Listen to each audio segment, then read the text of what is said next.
I wait outside of the grocer, holding 3 fingers to my chest. The streets are empty, and the wind is cruel. I would do much better seeking shelter from the coming blizzard, but the thirst keeps me on the street. A man approaches me. He wears a heavy jacket, but his hands are bare. We briefly speak. His fingers are red and swollen, yet with some effort he positions them. We wait outside of the grocer, each holding 2 fingers to our chest. Across the road a young man watches us. His clothes are tattered and his right eye is bruised. He's far too young to be one of us. In a just world, the boy would be off the streets and getting some sort of an education. In a just world, he would have a future. Yet we do not live in a just world. After a minute or 2 of watching us, the boy crosses the street. He doesn't make eye contact. He just holds a solitary finger to his chest and waits. The air grows violent, each gust of icy wind reminding us that this part of the globe cannot be tamed. We should be huddled around a fire somewhere, far away from the elements, yet the thirst will not let us. The thirst forces us to stand in the blizzard. The 3 of us wait outside of the grocer, each holding a single finger to our chest. We're waiting for one more, right? Asks the boy. One more, brother, one more. Says the man with the puffy hands.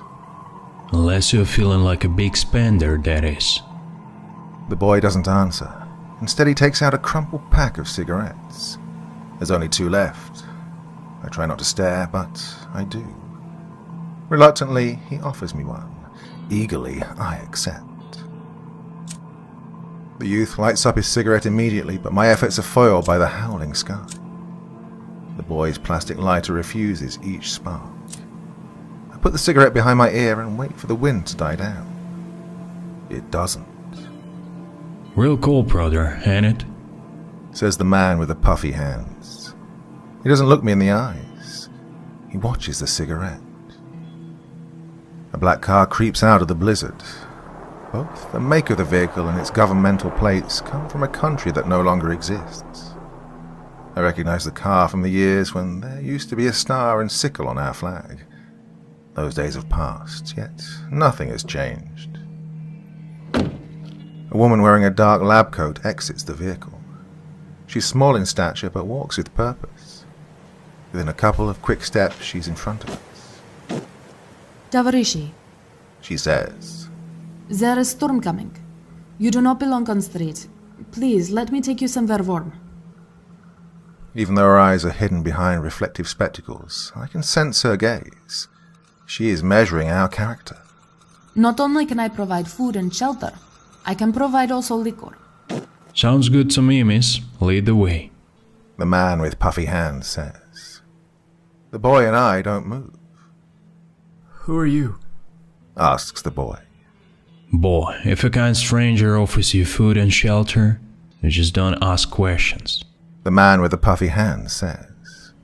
Excuse his manners, miss, we barely know him. It is fair question. The woman says in a voice that doesn't suggest empathy. I am simply charitable soul. I do not believe fellow human beings should have to stand out in cold and suffer. I want to help. Prove it, I say. Buy us a bottle. Her face doesn't twitch. The woman simply processes my request, turns around and walks into the grocer. Well played, brother. The man with the puffy hands says. Well played. The boy's eyes remain glued to the car. Above us something crackles. The curtain of snow and icy wind thickens. I don't think we should go with her. The boy finally says. Are you mad? The man with the puffy hands replies. She's bringing us what we want. She'll take us somewhere warm. Do you want to freeze here, boy? I've heard rumors. The youth says. I've heard rumors of a car that travels through the streets and picks up the desperate. Those that enter, they're never seen again. Those that enter go to... Before he can finish his thought, the grocer door opens. The woman silently extends a small bottle of vodka in offering to the boy. Are you? He struggles to get his words out. Are you taking us to... The wind stops. Above us, the lamplight flickers. In an instant, the woman retracts her gift from the boy and extends the bottle towards the man with the puffy hands. He does not ask questions. He simply drinks. I've heard talk of the place before. An old science facility belonging to an empire that no longer exists. I've heard tales of curses, of abominations, of forbidden knowledge unearthed. For a moment I wonder whether those stories are true. For a moment I consider whether that strange woman might be connected to the haunted place. Yet those thoughts soon leave me. The man with puffy hands passes the bottle to me. There's not much left, yet even the few sips I salvage send tendrils of a hot peace through my chest. The relief, however, is momentary. My thirst is not quenched. It's simply fortified. Tavarishi, just because your young friend won't join us doesn't mean that my offer is off the table. She says. Come with me, and I will bring you to warmth, food, and the drink that you crave. He's not a friend. The man with a puffy hand says as he moves towards the black car. Farewell, boy. The contents of the bottle have convinced me. Even though the motivations of the woman are questionable, the thirst drags me to the car. I do not look back at the boy. A pane of opaque black glass separates us from the driver and the strange woman. The world beyond the windows is diluted into rough silhouettes. As the car starts moving, the man with the puffy hands let out a series of pleased grunts. Elmer. He introduces himself as he takes off his shoes. Hope you don't mind, brother. Been standing upright far too long today. The car fills with the stench of rot. Past the holes in his socks, I can see the pockmarks of needles. I do not comment on the smell. Instead, I ask him where he thinks we're being taken. The way that I see, brother, she's going to try to have sex with at least one of us. He says without a shred of irony. Personally, I don't mind.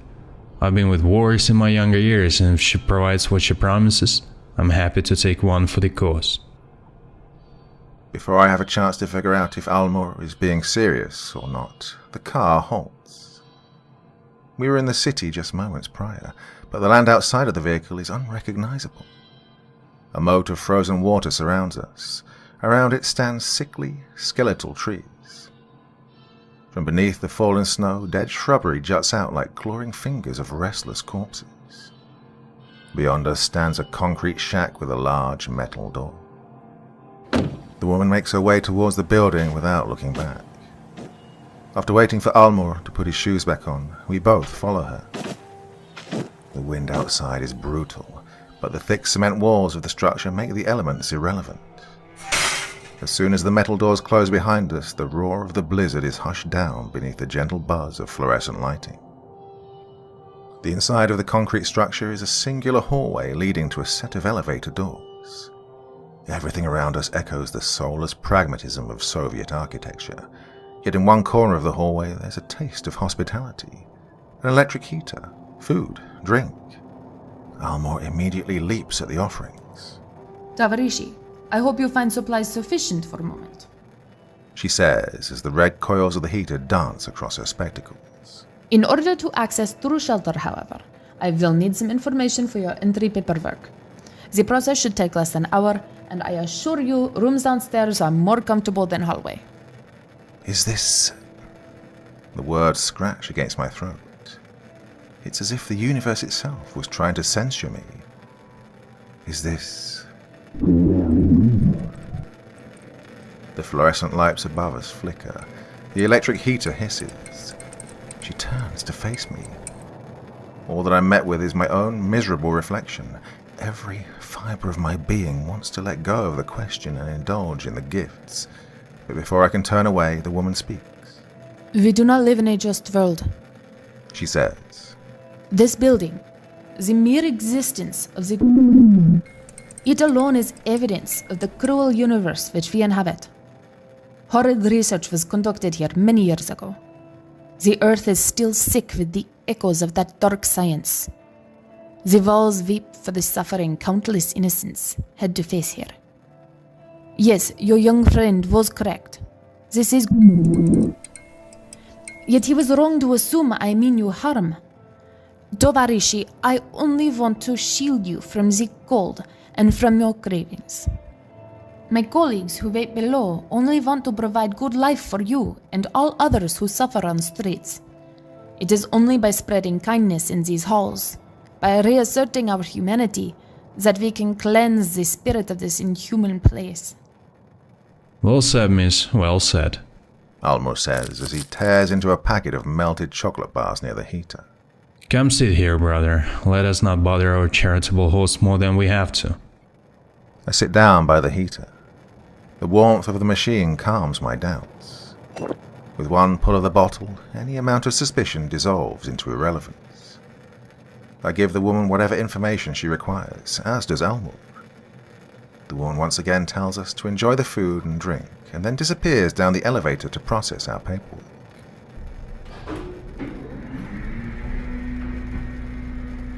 I reach for the pile of chocolate bars, but instead of unwrapping them, I simply load up my pockets. My stomach is entirely too nervous for food, yet I know what will calm it. I reach for one of the vodka bottles. The seal is broken, and for a split second I question whether the liquor has been tampered with, but with a single taste I forget my worries. My spirit calms. With each pull of the bottle, the pain passes from my joints. My mind clears, the world softens around its edges, as my thirst is satiated and I surrender my body to the soothing sharpness of the liquor. Almor continues to ponder about the possibility of being a gigolo, but I do not listen to him. I simply embrace the drunkenness. It's as if an itch in the back of my throat has been scratched, an empty pit in my stomach filled. I feel whole. I feel whole and relaxed and significantly more tired than I thought I was. Almor's drunken mumbles prove to be a steady, low lullaby. I start to nod off. Yet as sleep starts to wrap its fingers around me, another sensation shivers in my chest. Past the sleepy drunken bliss comes a new craving. The cigarette behind my ear. My lungs ask for it. I'm far too tired to open my eyes, let alone light up a cigarette. I try to ignore my chest and listen to Almor's slurred philosophizing, but the hunger for the smoke is too strong. I pry my eyes open and reach for the cigarette. My hand misses. Almor's shoes are off once more. His diseased feet are bloody red in the glare of the heater. He's not speaking anymore, he's just babbling, drifting back and forth through consciousness. My hand misses again. I realize I can't feel my fingers. His head droops as if his neck was broken, but Almor makes an effort to look me in the eye. Brother. He says, struggling with each syllable. Brother, maybe the boy was right. My limbs feel completely foreign to me. I barely managed to get on my feet. Brother, I don't think the beach was honest with us. I think we've been... poisoned. I try saying the word out loud, but my tongue refuses to move. Instead of words, all that leaves my mouth is spittle. The world is heavy. Each step I take is a discomforting leap of faith, but I will myself towards the metal door. Brother. I hear him moaning, but I don't look back. The path before me spins. Even past the numbness, I can feel a feverish sweat flowing down my back. Brother, what about me? The entirety of my willpower is spent on opening the door. It takes the entire weight of my numb body to move the handle.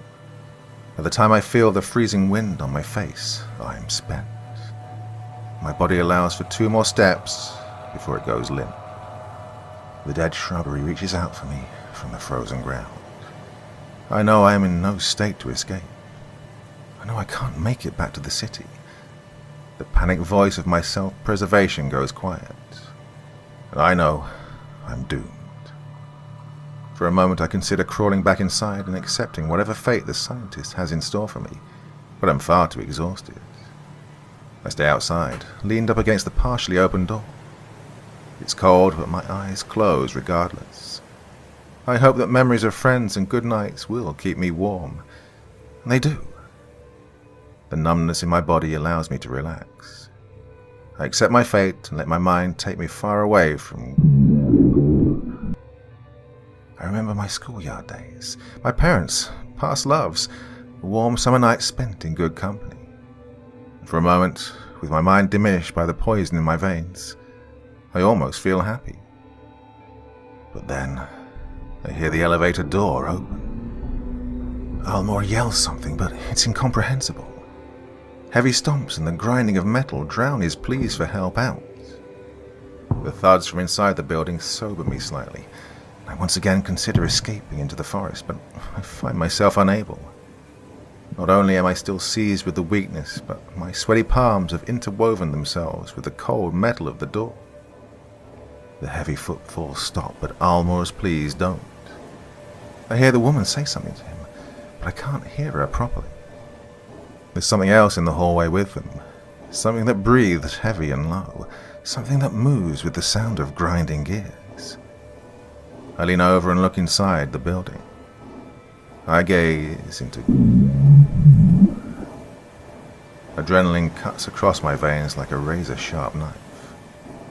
I see the creature. I see it grab the man with the puffy hands in its drooping maw. The woman in the lab coat watches, calmly taking notes on her clipboard. As the creature feeds, its body expands like a horrid balloon made of flesh. The metal coating around the beast's limbs grinds and snaps as the abomination drains the innocent man. Almor's face twists into a pained grimace. His face grows pale, his hands go white. The pleas for help stop. The sight of the feeding frenzy awakens a new will to live within my heart. Before the life leaves Almor's eyes, my palms sprout blood. I run through the snow, leaving a part of myself frozen to the metal door. I stumble and I fall, but my body does not relent. My veins are filled with poison, my coat is caked in blood, yet I do not stop running. I know I'm leaving behind a crimson trail. I know my steps cut a trail through the mountains of snow, but I keep on running.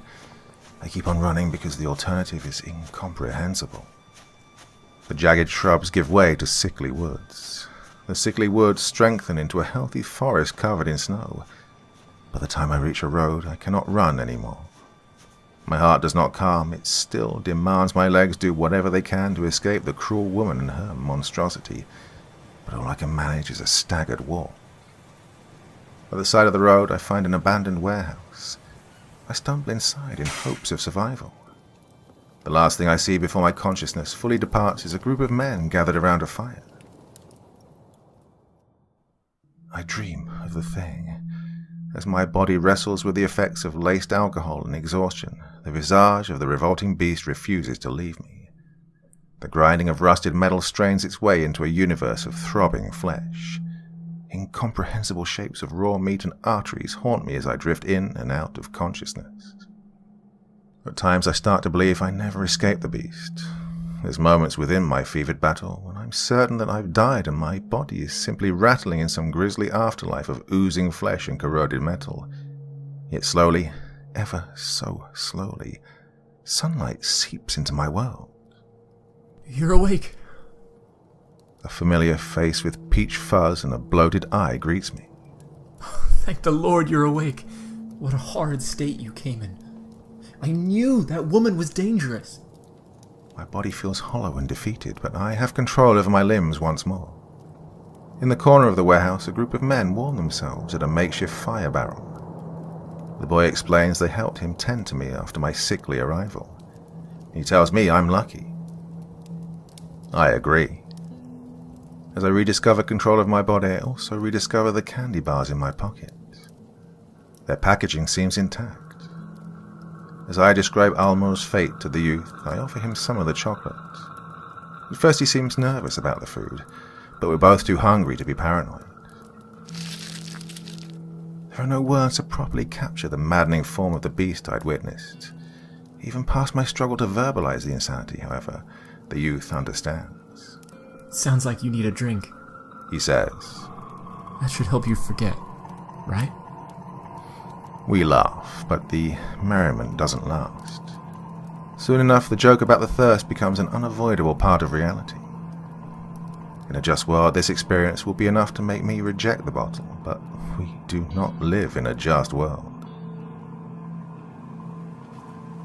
As we walk towards the city, we make idle chatter about the state of the world, yet each gap in conversation grows longer than the last. When we leave the warehouse, the sun is shining in the sky, but by the time we reach the grocer, the heavens are a shapeless sea of grey. The thirst makes sober conversation far too strenuous. We stand outside of the grocer, waiting for a couple of strangers to split a bottle with. We stand outside of the grocer, each holding 2 fingers to our chest.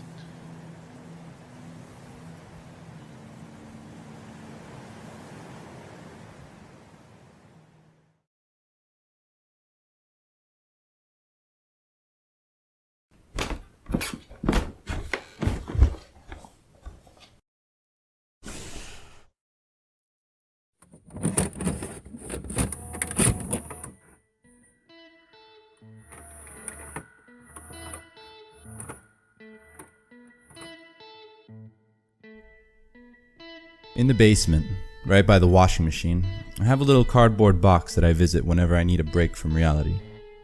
Collecting offbeat VHS tapes might seem like a quirky hobby, but I've always taken some amount of pride to marching to the beat of my own drum. After all, there's a section of the population out there that likes to keep deadly snakes and poisonous insects as pets. Wouldn't say that what I do registers as particularly weird in the grand scope of humanity. I have always thought of my hobby as something harmless I do, to take the edge off, as a means of injecting a sense of mystery into my day-to-day life. Yet as I sit here trying to make sense of the tape I watched this afternoon, my quirky hobby feels a lot more sinister than it usually does. Weird doesn't even begin to cover it. Shaman Tape B1. I bought the tape during one of my eBay shopping sprees months ago, but I kept its contents for a special occasion, a time when I would really need a break from my regular life. That time came this afternoon. Calling my wife a dog person would be an understatement. Just about every ounce of her maternal instinct is laser focused on our 2-year-old cocker, Betty. Laura shows that dog so much affection that I occasionally feel like a third wheel in their relationship. My wife also marches to a different drumbeat. Hers just happens to be the beat of an excited sausage tail hitting the kitchen cupboard when lunch is being cooked. She tolerates my VHS tapes. I tolerate her obsession with the dog. Usually it works out. Usually. Laura was meant to have her weird dog friends over with their weird dogs for some weird dog socialization party. That morning she kept complaining about how Betty has been misbehaving over the past couple of weeks. Her lengthy over-analyzing of the dog's behavior doesn't usually bother me, but this morning she decided that I was the reason why the dog doesn't listen to us. Apparently I've been feeding Betty too many treats and spoiling her. Laura did not take kindly to my suggestion that the dog might just be spoiled from her treating it like a toddler. By the time the weird dog people started to arrive at our house, I was already hidden in the basement. I was still amped up from the argument, but the cool air and gentle smell of laundry detergent calmed me soon enough. Upstairs, strangers were baby-talking to animals in horrid pitches, but by the time the ancient television flickered on, I was already in my happy place. I picked out the shaman tape almost instantly. It was as if the words on the labeling reached out to me, as if they were taunting me with their mystery. Shaman Tape B1. I pushed the tape into the VCR and prepared to see something weird.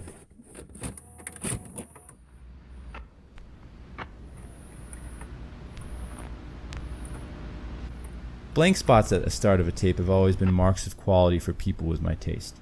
It means that the tape is not meant for public consumption. It meant that we are not the intended audience.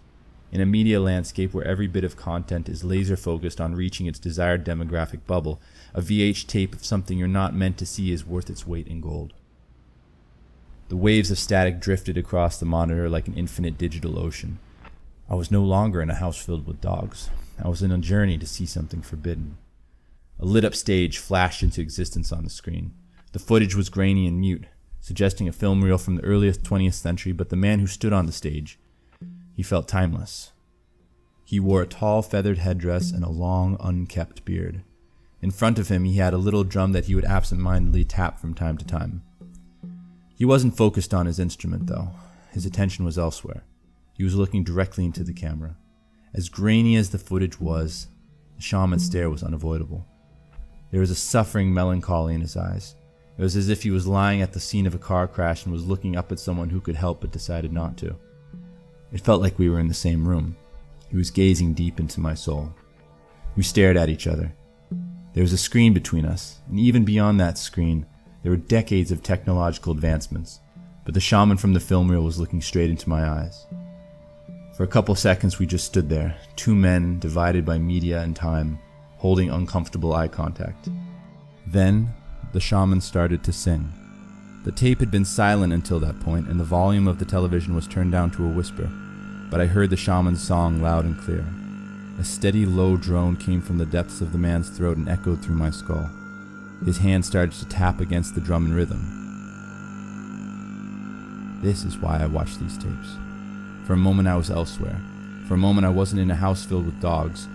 I was in an empty auditorium staring off with a sad mystic. I was somewhere weird. But then the barking started. A short burst of growls escalated into frantic yelling. Something was happening upstairs. I wasn't in the midst of a mystic experience anymore. I was just some dude watching a VHS tape beneath a weird dog party. Ryan! My wife yelled from upstairs. Ryan, come here! What is it? I yelled back. Ryan, come upstairs, it's serious! Begrudgingly, I got off the couch and walked up the stairs. Laura was holding the dog by the collar, scarcely managing to hold her balance under the animal's excitement. Betty's mouth was wide open and her eyes were darting from side to side. The dog was eager to play, it seemed. She got into a fight. My wife hissed, straddling that fine line between yelling and a whisper. I told you there was something wrong with her. Who's oversensitive now? I shrugged. Past the dog-filled chatter from the living room, I still heard the shaman's song echoing in my head. I was eager to return to the basement. What do you want me to do? Take her with you so she doesn't start up again. Check her for bite marks. We pulled them off each other right away, but... Look, just make sure. If you see any blood, call me. She hooked the dog's collar around my hand. The animal was clearly just excited, but my wife looked as if Betty had been diagnosed with something terminal. I'm going to calm everything down, but we need to deal with this right after the party, Ryan. This isn't how a regular dog behaves. Betty needs a therapist. She just seems excited, that's all, I said. Laura did not find my counter-argument worth responding to. She just stomped off to her weird dog friends. Betty was irritated when I didn't let her follow my wife, but by the time I let the dog into the basement, she was back in good spirits. As soon as she jumped off the stairs, she was running circles around the couch, panting with pent-up excitement. As I made my way down the stairs, however, my attention quickly shifted away from the dog. The flickering scream dimmed everything else in the room. A small crowd of people in battered clothes stood behind the shaman. They sang some sort of miserable hymn and looked just as tortured as the throat-singing mystic, yet their expression differed in one unavoidable aspect. They weren't watching me. The shaman was. Past the screen of my bulky television, past the film grain and the years between us, the shaman was looking straight at me. His eyes followed every movement that I made down the stairs. In the depths of my soul, I knew what he wanted. He wanted me to understand. He wanted me to comprehend the suffering so clearly painted on his face. I sat down on the couch, ready to be sucked into the mystery of the VHS tape. The rest of the universe fizzled out.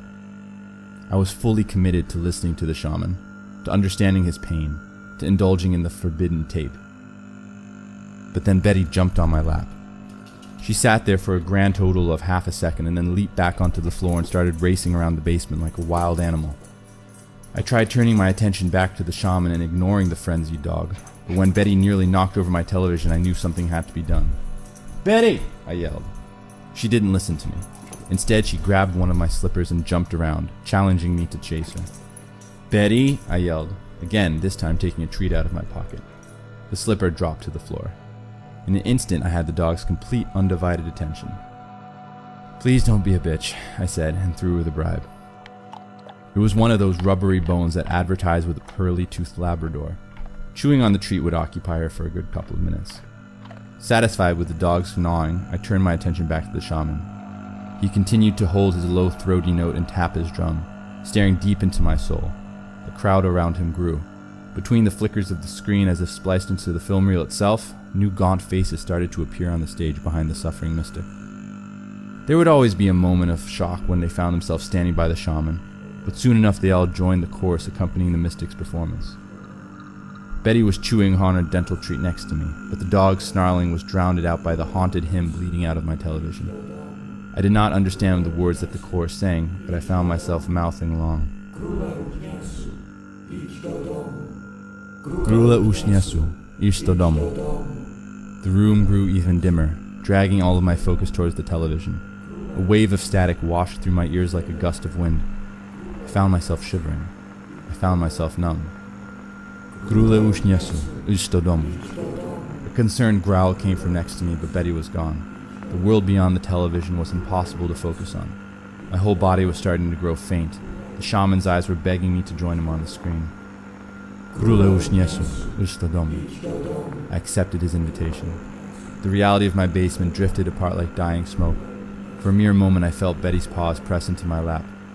Before her weight disappeared off my body, she let out a single anxious bark. It was as if she was saying goodbye. I found myself standing somewhere incomprehensible.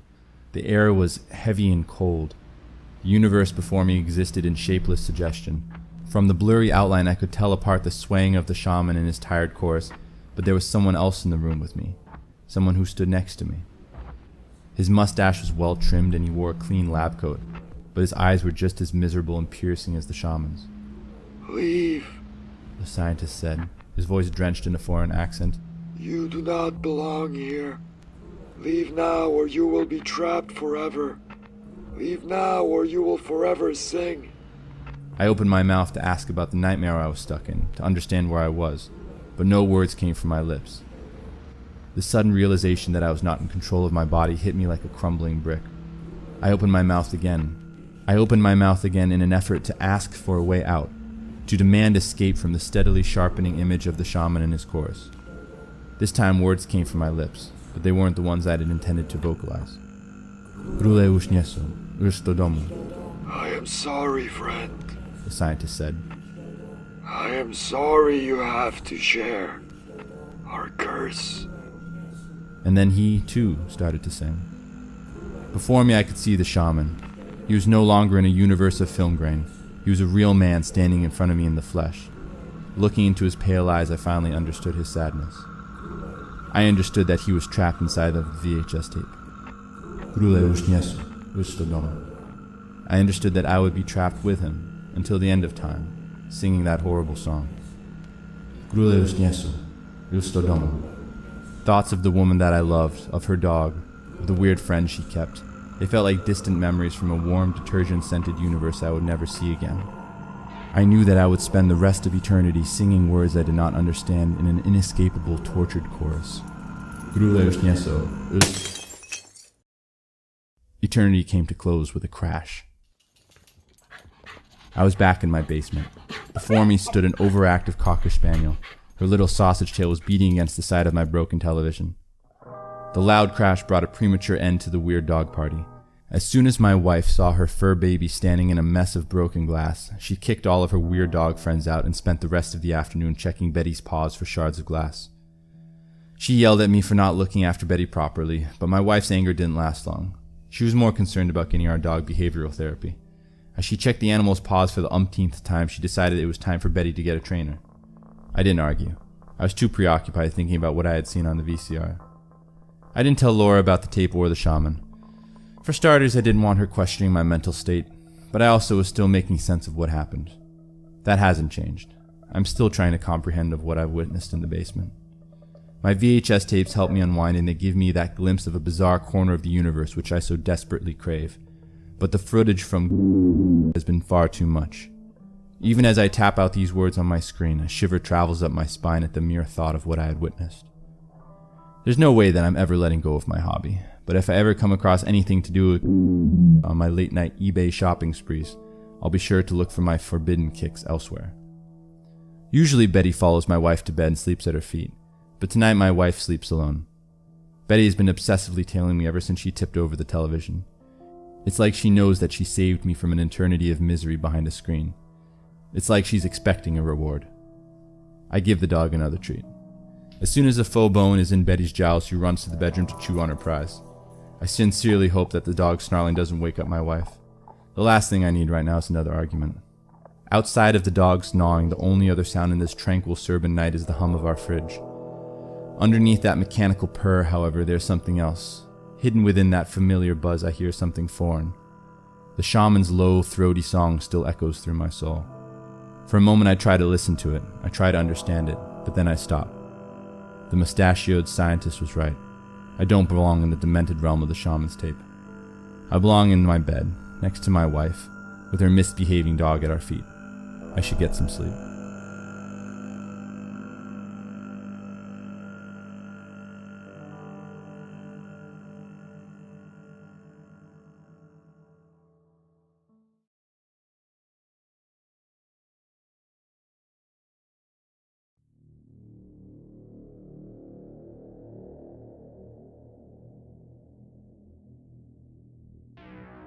No one has ever questioned my loyalty.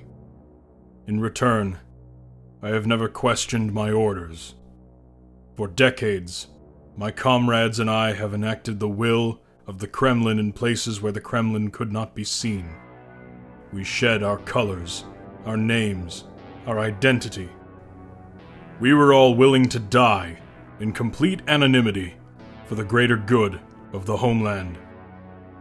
The weight of the sacrifices we have made were immeasurable, but necessary.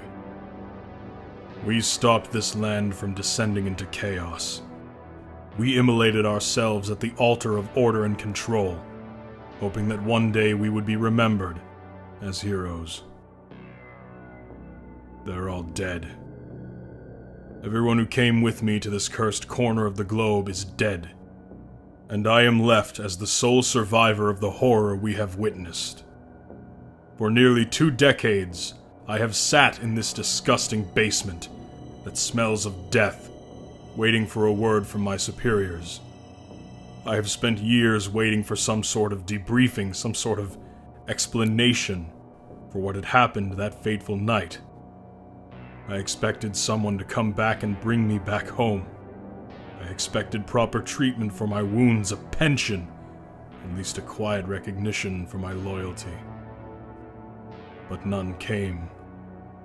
My supervisors have abandoned me and left me to rot. I swore an oath to never speak of any of the operations I was a part of. But what good is a loyal man's oath when he swears it to thieves and liars? Perhaps me writing this post will result in an unfortunate fall from a window, or a heart attack delivered by the tip of an umbrella. If that is the case, then so be it. Every man must die, and I would rather die by state-sponsored violence than because of what lingers beneath my bandages. I used to do wet work for the Russian military. I am the sole survivor of the massacre. This is my story.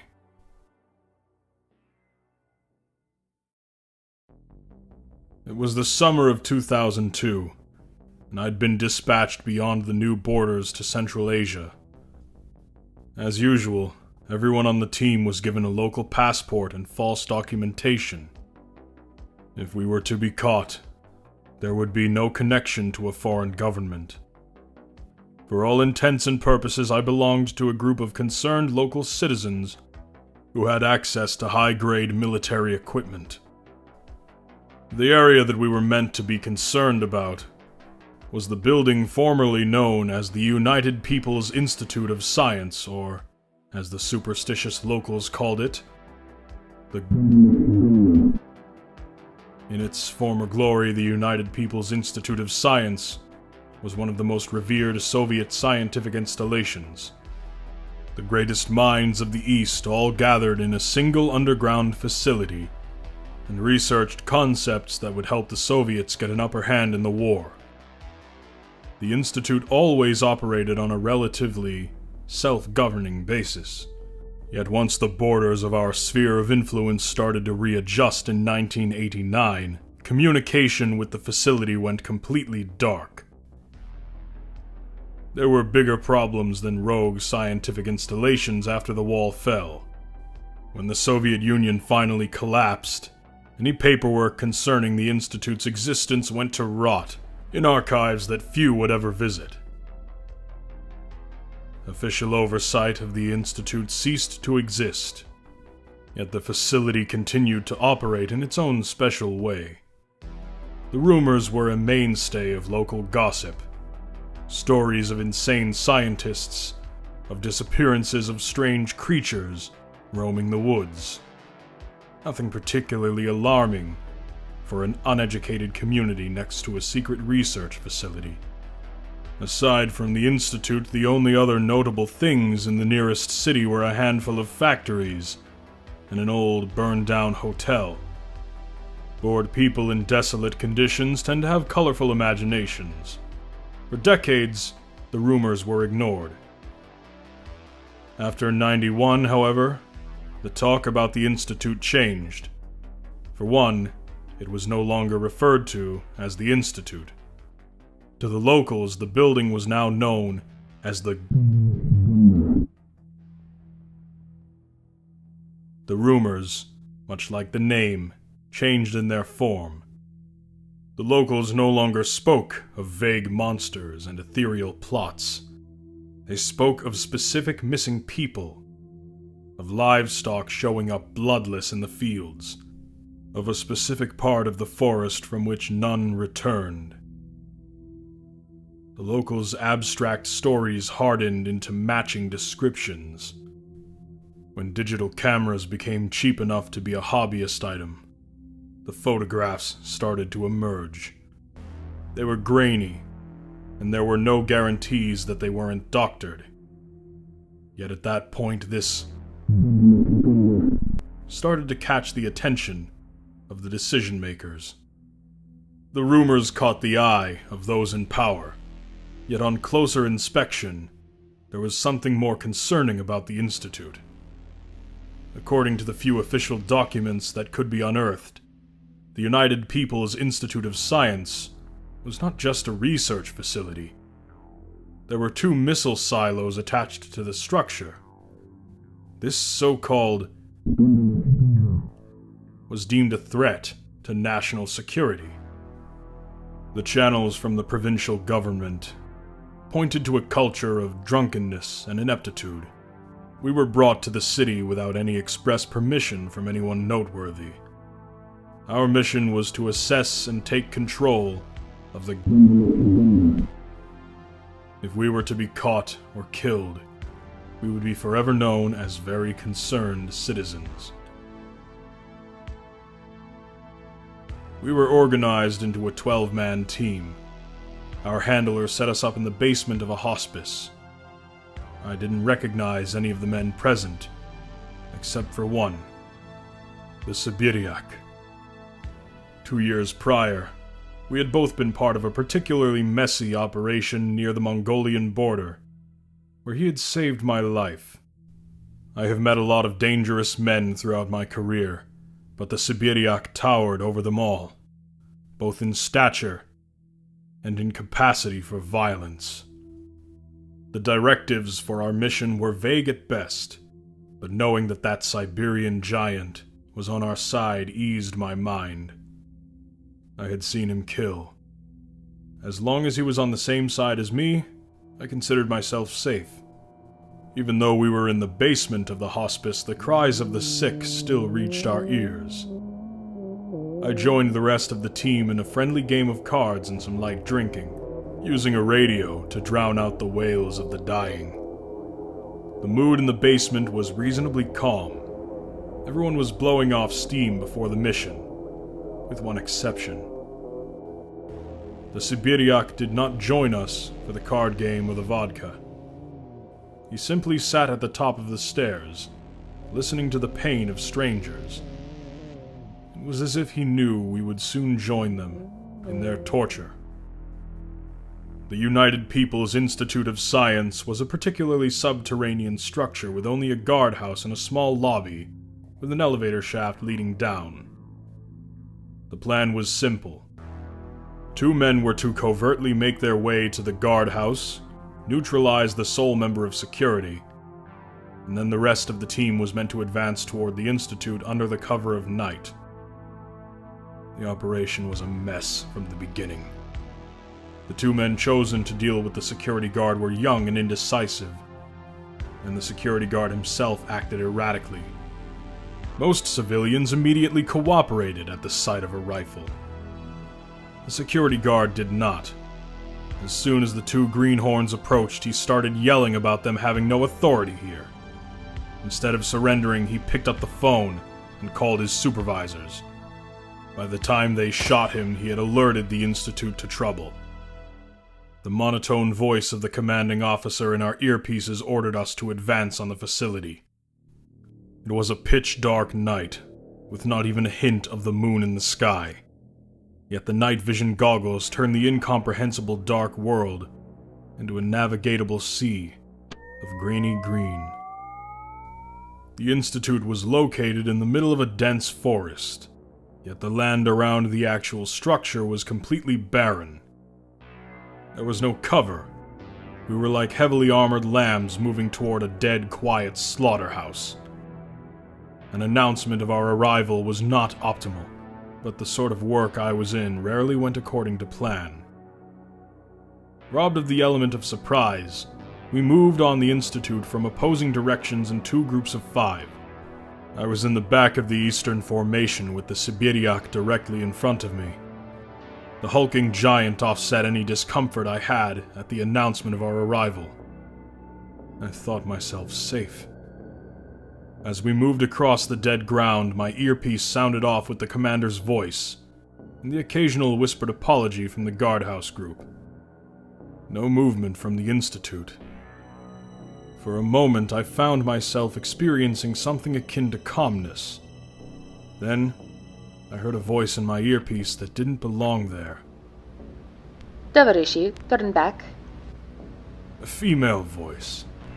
A calm voice, a motherly voice. Tavarishi, turn back, or in the name of I will be forced to take drastic action. No one stopped. The fact that an outsider was able to speak on our frequency was highly unusual. But we knew better than to pay attention to orders that didn't come from our superior.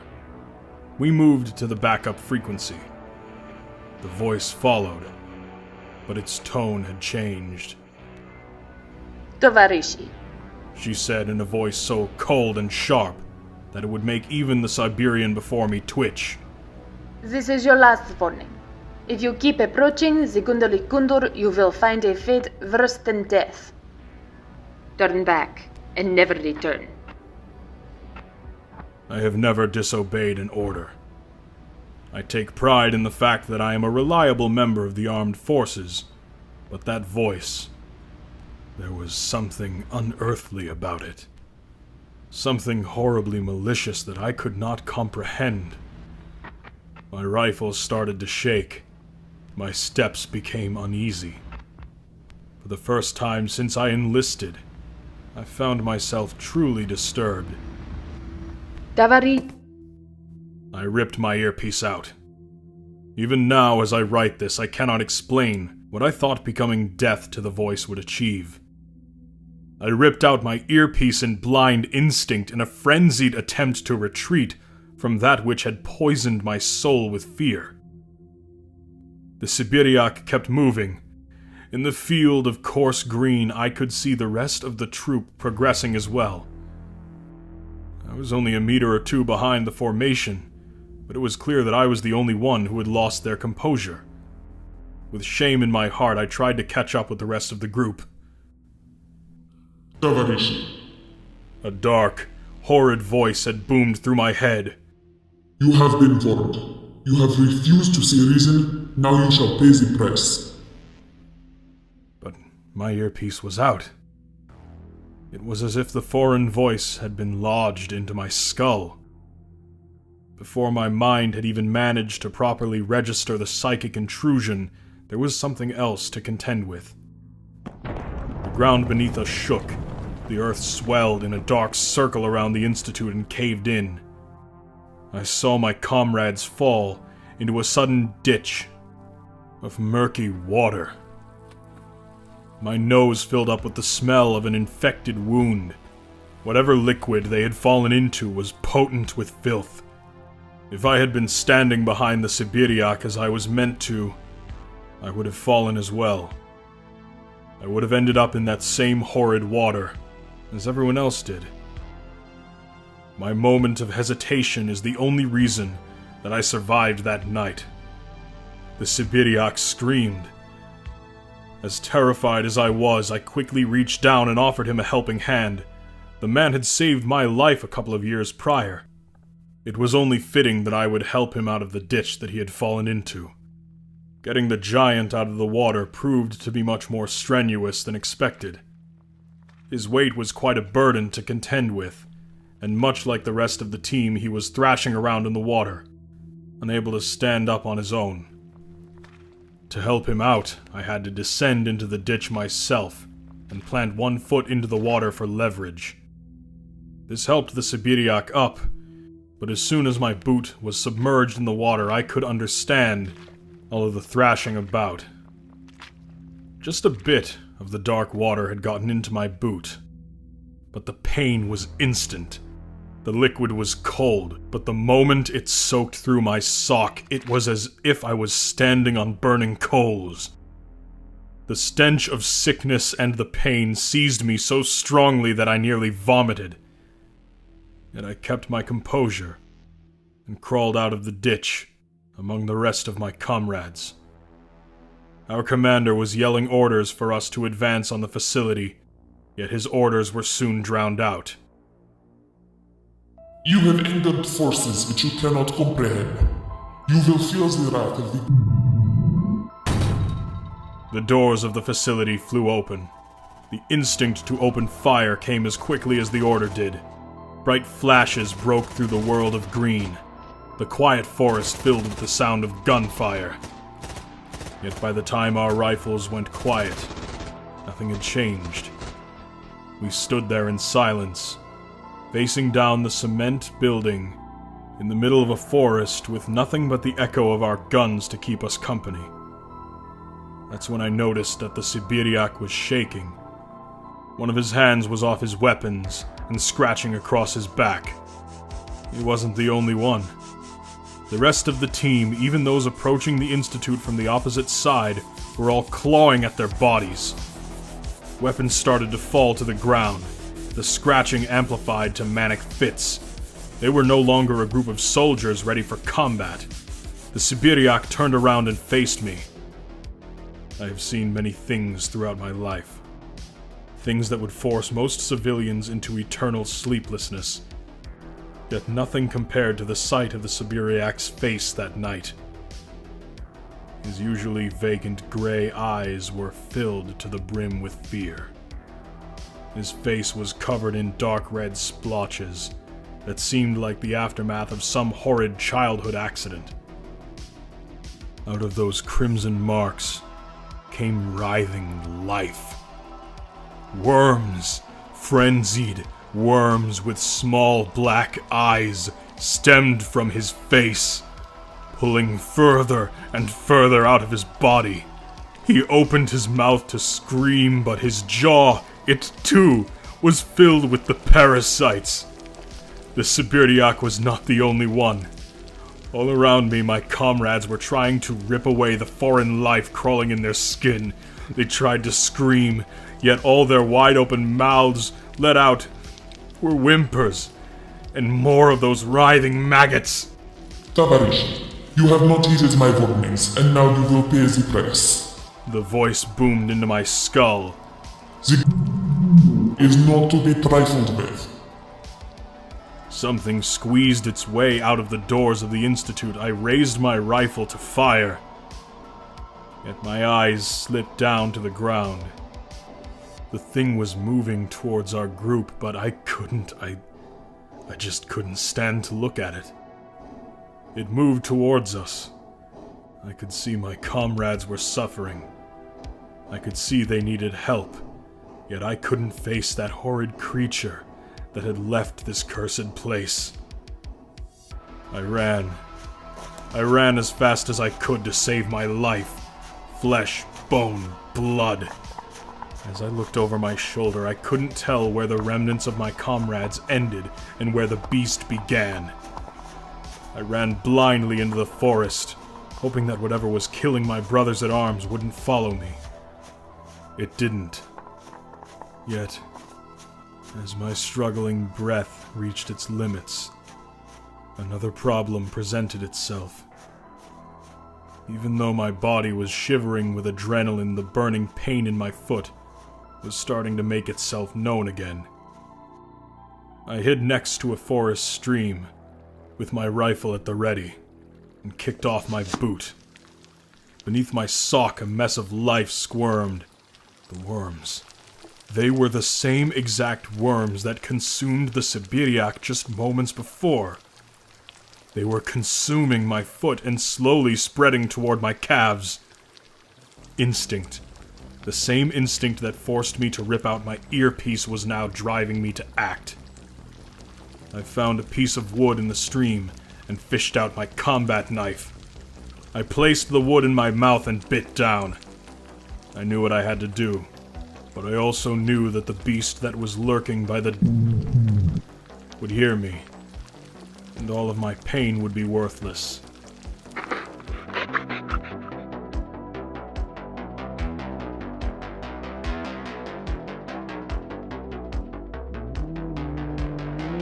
The details of how I made my way back to the hospice escape me.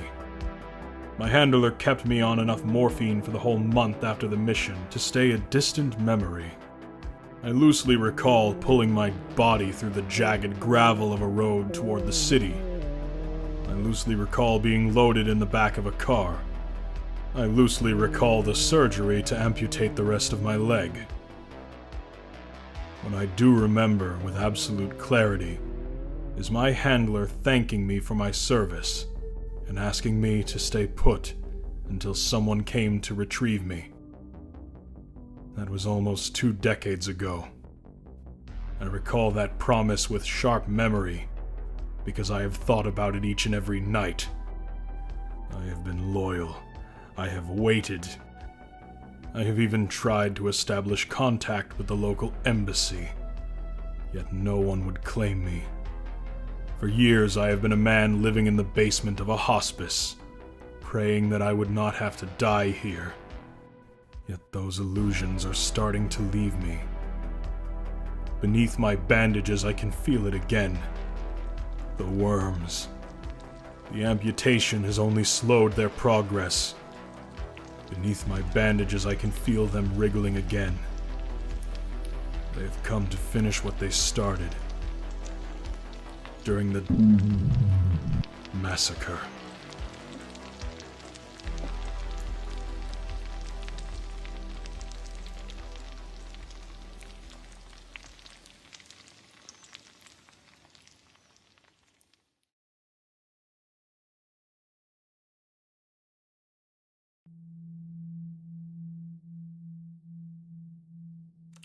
Hello, I want to say a big thank you to everyone who has sent photograph of dog. Pictures from all over the world have come and they have helped. It makes me very happy to see pictures of Australian dog and Brazilian dog and British dog. If situation was different, this would be very funny. But situation is not different. I am still suffering. The pain is growing very strong every day. It feels like the dying. Thank you for your help, but please, I ask you, send more photograph of dog. For those that do not know me, I am a man living in ex-Soviet Republic. I have had very bad accident at photograph of dog is the only thing that is medicine. Please send. Before the accident, I was only living with dog in apartment. Her name is Dasha, and she is Springer Spaniel lady dog. She have very kind eyes, but she is very naughty. It is because of Dasha that accident happens. I am not angry at her. I love her. I should have been more careful. I should have listened to the stories about. I work home from computer. Last week there was a big project. I spent many hours on computer. Desha is apartment dog, but her soul, she is the hunting dog. She make the barking at me a lot when I have to go to work and she see I am busy, she sleep. She naughty dog, but she good dog. After a big project, I decide I will reward Desha. I will give her many treats, but I am also promise her running. Where I live is big housing project with cement and factory. It is not good for the running. It is not good for dogs. I borrow my cousin car and we drive from city to forest. Closest forest to city is not very far. Not many people visit because the is near. When I was growing up, I heard many stories about it from uncles. They say it's all science building from the Stalin time. They say it's a bad place.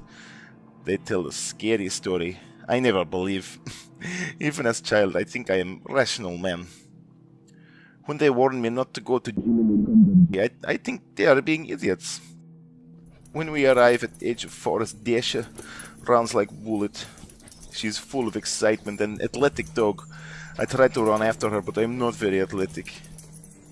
I call for her, but she is not listening. Desha is a kind dog. When even she was puppy, she didn't listen. I do not mind, I know she will run around and come back, but while Desha does the running, I walk through the forest. It is very peaceful. Sometimes I hear her jumping, but it is mainly birds. Air is nice and warm and you can smell factory, it's nice. The trees are very nice and green, and while walking I'm feeling very nice and good, it's nice.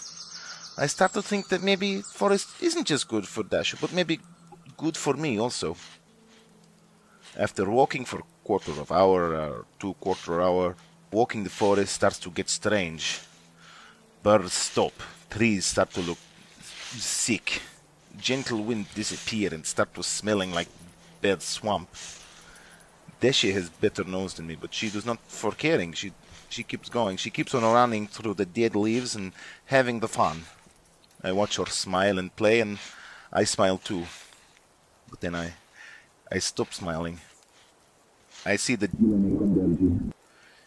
It is big cement house, no windows, only one big door. The trees around it are dead on the ground. It has parking lot but no road. Inside there is a moat, big hole filled with water that is very dirty. It smells like infected wound. I yell for Desha to come back, but she is too curious. She climbs up on one of the fallen tree and jumps over the water to the... The building makes me very scared, and I don't want Desha to get hurt. I yell more, but she's not listening. With leash, I try across the same dead tree Desha crossed, but there is problem. Her little dog legs are not as heavy as my man feet. The tree is breaking, and I fall into dirty water. It does not feel like just water. As soon as I am landing, I feel pain. It is like acid on my skin. I yell and I scream. Desha did not listen for me to calling her name, but when I yell in fear, she ran over to like an emergency to me. I quickly climb out of water so Desha does not feel same pain. I want to keep her safe. Getting out of dirty water doesn't stop pain, but is hurting less. As soon as Desha sees I am safe, she runs again, but toward car. With wet and painful footstep, I walk back to cousin car. When falling into water, I was very unhappy. I thought fall in dirty water was worst part of my day. I was being wrong. When I get home, I throw away all my clothes and get concerned. Where the water touched, there is boil. My skin look like mushroom. Even slight touch cause hurt. Desha is sleeping when we get home, but when she sees me going to kitchen, she follows. I put garlic and honey on the skin, hoping for healing. It does not help. The garlic just makes pain worse, and honey is very sticky. When I put honey on my feet, Desha licked them, but still hurt. I decide to take shower. When I see myself in bathroom mirror, I become even more concerned. My skin turning very red, very big, and there are very hard white dots everywhere. Touching them very painful. When I get in shower, cold water feel good, but it do not feel good for very long. On my back it feels like sharp pinching. I touch my back and one white dot. It is pulsing a beat of my heart. For a moment I try to ignore. I try to pretend everything okay, but I feel another pinch. I reach back and there is new painful boil under my finger. Stupidly, I grab it and try to pull it out, hoping to end of the helping. The pain does not end. It gets very worse. As I pull the pulsing pimple out of my back, it gets long. Every time I pull, I feel sick. It is like I need throwing up, but it's not my stomach that feels sick. It is everything, my entire body, my entire soul. I stop pulling quickly, but the pain makes me scream. The bastard neighbor below bangs his broom on the ceiling and dashes starts to the barking. I want to stay in the quiet. I want to stay in the calm. But there is another pinch. I look down at my arm and scream again. White worm is coming out of my arm. There is more pinches. With every pinch, I feel another pale head coming out of me. They spin and stretch, trying to get out of my body. Their little black eyes blinking as they look around the bathroom. Every time I move, I feel the weakness. Every centimeter they crawl, and I scream louder and louder. I feel the death. Even though I'm in bathroom in city, all I smell is swamp. The worms are being everywhere. They are coming out of my legs, out of my chest. They are crawling out of me and I can feel it killing me. Screaming, I jump out of shower and I run to front door. I am ready to run to my bastard neighbor and ask for help. I do not care anything other than stopping pain. But then as I reach front door, pain stops. Desha goes quiet and watches the worms. There is many of them now, but they stop trying to crawl out. They move back into the skin with their big black eyes and they look at Desha. For a moment I am happy that the worms are calm. They are a very big concern. Hoping to get help from neighbor, I put my pants on and go downstairs. While I dress, the worms are being calmed. They watch Desha and Dasha watch them. But when I leave apartment without dog, the pain starts again. As soon as Dasha is behind door, the worms start growing again. There is more worms. They crawl from my neck. They crawl from my fingers. I start screaming again. Dasha starts barking. Neighbor yelling too. I open door. As soon as worms see the dog, they are calm. Scared, I put Dasha on leash and walk to neighbor. When I knocked, he is screaming. He is too blind with anger about me making noise to hear me asking for helps. It is not until he open up eye hole and door his tone change. What happened to you? He asks. I fall in water near... Please help me, I reply. My God, you are a stupid idiot. We're going to... Everyone knows no man should go there. Get away from my home before you get me sick too. He says, and then he puts extra locks on door. I yell for more help, but he does not answer. He is bastard. I go back home with big concern, but when I get home the concern grow even bigger. The worms seem very interested in Dasha. When they could look at her, they do not hurt me. When their big black eye would watch her, I would not feel like I was being pulled from the inside. But not anymore. When I get home, the worms slowly start pull out of skin. Dasha is right there, but they do not caring. More crawl from my skin. They are crazy, throwing themselves side to side as they come out. Screaming, I run to kitchen. Dasha is barking behind me. Bastard neighbor is banging ceiling with broom again. Everything is madness. Everything madness, and I feel like I am dying. The worms, there have very many of them now. Their mouthless heads were starting to extend longer than my fingers. Every centimeter they grow is more screaming for me. I grab big knife and put my hand on board to cutting. Maybe I can cut off the worms. I think maybe I make screaming end. Dasha was barking but also licking feet. With every lick I could feel more worms pulling from under my skin. I need to get rid of the worms. I need to cut. But as I looked at my arm, all the moving life that came from under the skin, I knew that I could not cut. They were everywhere. There were too many of them. If I cut, it would be bleeding to death. But they were still pulling.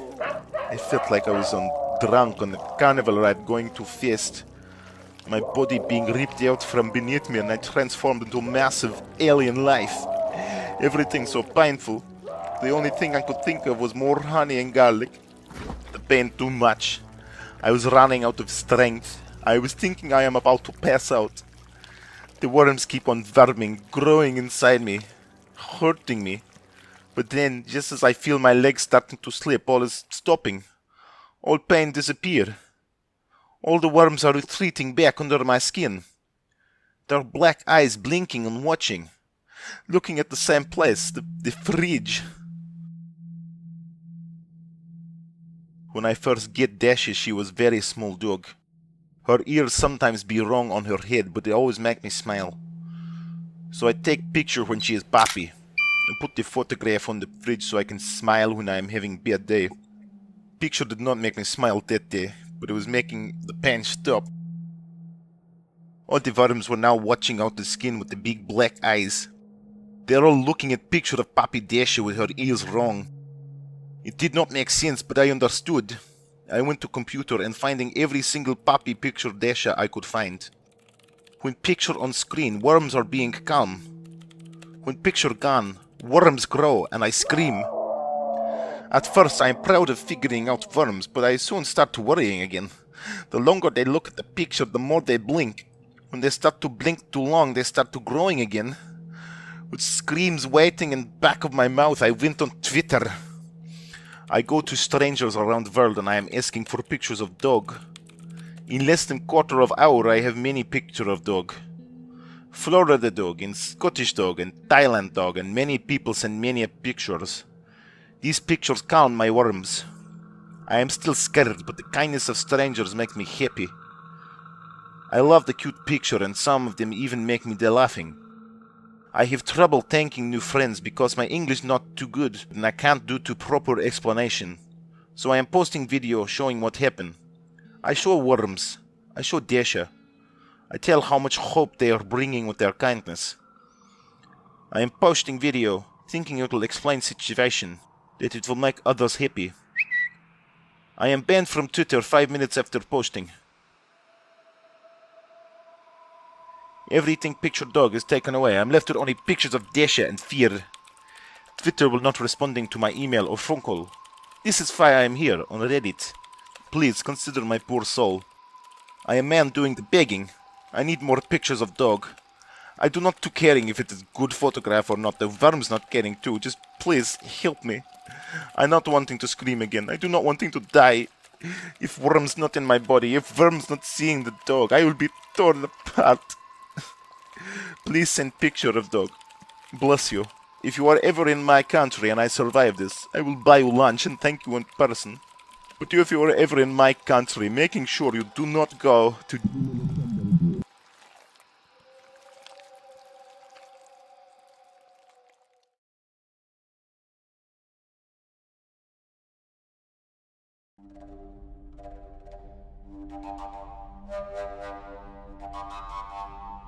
The sky is the color of a burning bush. The steppe spreads out before me like a sea of nothingness. An ancient turtle crawls out of the yellowed grass. My spawn, It says, my brother, fruit of my soul, we stand before you pleading for help.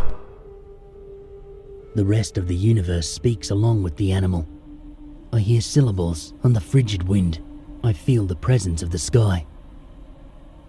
My soul surges with an indescribable wave of emotion. God, is that you? I ask. Yes, The universe replies without hesitation. it is us, God. We come to you, common traveler, with a request for aid. For a moment, my mind slips to the happenings at the encampment. I fear that the children are scrapping my bike for parts. Suspicion about the herbs that the medicine men have given me smoulders in my stomach. For a moment, I feel fear, but that fear is quickly whisked away. Looking up at the sky, I feel whole. The earth spins through the cosmos at my feet. In a burst of ecstasy, I find my throat tightening. Tears fill my eyes. God, I ask, crying uncontrollable tears of joy. God, are you still there? Yes, What do you want me to do? we need your help, traveler. The sky thunders as it turns a deep shade of emerald. We are the life force. We are the whole. Yet there is a corner of this world in which we are blind. There is a place in which our power wanes. We need you to go to this place and do our bidding. I wipe the tears out of my eyes, but more come. The blissful feeling of connection keeps on surging through my veins, driving me to peaks of joy that I did not know were humanly possible. Where is this place? I ask, struggling to get the words out. The wind dies down. The old turtle retreats into its shell. The sky darkens into a starless night. The place which you seek is not far from here. It is by a city, hidden in a forest. The voice goes quiet. The universe grows silent. A discomforting electricity rolls through the air. The place which you seek is... The world finally says, in a voice lacking all courage. When I first heard the voice, I experienced a feeling of joy I could scarcely put into words. What I feel next can only be expressed through screams.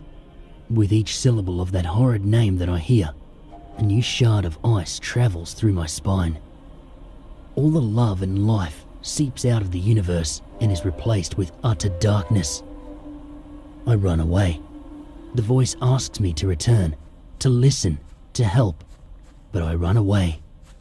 With each plea for help that the skies deliver, I feel a glimmer of light, a flicker of something good, but that horrible dread soon consumes it. Those incomprehensible words sent me sprinting through the steppe like a wild animal. I return to the encampment. I try to find someone who speaks Russian, but I can't. The blind panic that is raging across my being makes me feel faint. I crawl into the first yurt I see. It's empty. Shaking, I curl up in the corner of the tent and lose consciousness. I sleep a dreamless sleep, as if something was taken away from me. When I wake, it takes me a moment to remember that I'm not in Melbourne anymore. Outside of the tent, the morning sun shines bright, and the air smells of smoke and goat. I'm somewhere in Central Asia, on that motorbike trip I spent 5 years saving up for. Before the Soviets forced the local populations into concrete housing projects, most of the people out here lived the lives of nomads. Nearly a century later, in a world of Starbucks and Wi-Fi, some of those travelling encampments still remain. I'd ridden by some of those camps earlier on the trip, but I never stopped to explore. The 6 months worth of Duolingo Russian that I had under my belt made for a decent crutch when I was in the city, but I had little faith that would help me out in the empty plains of the steppe. Yet, last night, as I was riding, I found my stomach desperately empty and a horrible migraine pushed against my aching eyes. I figured hand gestures would do for communication with the locals. They did. When I pushed up my motorcycle up to the encampment, a group of children ran up to meet me. Back home, I would have definitely had an issue with strangers touching my bike, but with the amount of mud and dust on it, a few fingerprints wouldn't make a difference. The children ran their fingers across the tyres. I pressed my hands to my mouth. They took me to a tent with goat stew. Behind the pot sat an old woman wearing a wolfskin coat. I pressed my hands to my mouth once more, and she served me the broth. The migraine burning in the back of my skull took away much of the pleasure that the meal had to offer, but by the time the bowl was empty, my stomach was full. The woman smiled at me politely as I ate, yet when I tried to pay her with one of the colourful notes I exchanged in the city, her demeanour changed. She studied the money, then she studied me. After a brief, frustrated monologue in a language that I did not understand, she yelled something out of the tent. For a couple of flickers of the stove, we sat in silence, unable to resolve whatever problem existed with the money. Then, the tent door opened. A man my age walked in. The guy was a blend of culture. He wore a thick, fur cap and the bristly beard of a nomad. Both his pants and shoes looked homemade. Yet he also wore a Coca-Cola t-shirt and held a plastic calculator in his hand. The old woman took the machine. 10,000. The old woman gestured at the monochrome screen. Then she cleared it. 500. She pointed at the calculator with purpose. I had no idea what she was trying to tell me. This frustrated her further. She said something to the man. Speaking Russian? He asked in a language I understood. Yes, I said. He relayed my message. The old woman immediately darted out of the yurt. Outside, a horse galloped off into the steppe. You have given too much money. The man wearing the Coca-Cola shirt said. Mother is going to take smaller money from neighbor. I tried to remember the Russian words for distance or time, but I couldn't. How long is neighbor? The man seemed to have a crisis of words as well. He picked up the calculator and showed me a number. 3. I didn't know what to do with that information, but I embraced it. Where from? The man asked in broken Russian. Australia, I replied. The man flashed his yellowed teeth in excitement. Oh, shrimp on barbie, he said in thickly accented English. Kangaroo. I laughed. For a moment, I forgot about my migraine. How are you? The man asked, excited to be speaking English. Good, but my head hurts, I said, remembering my migraine.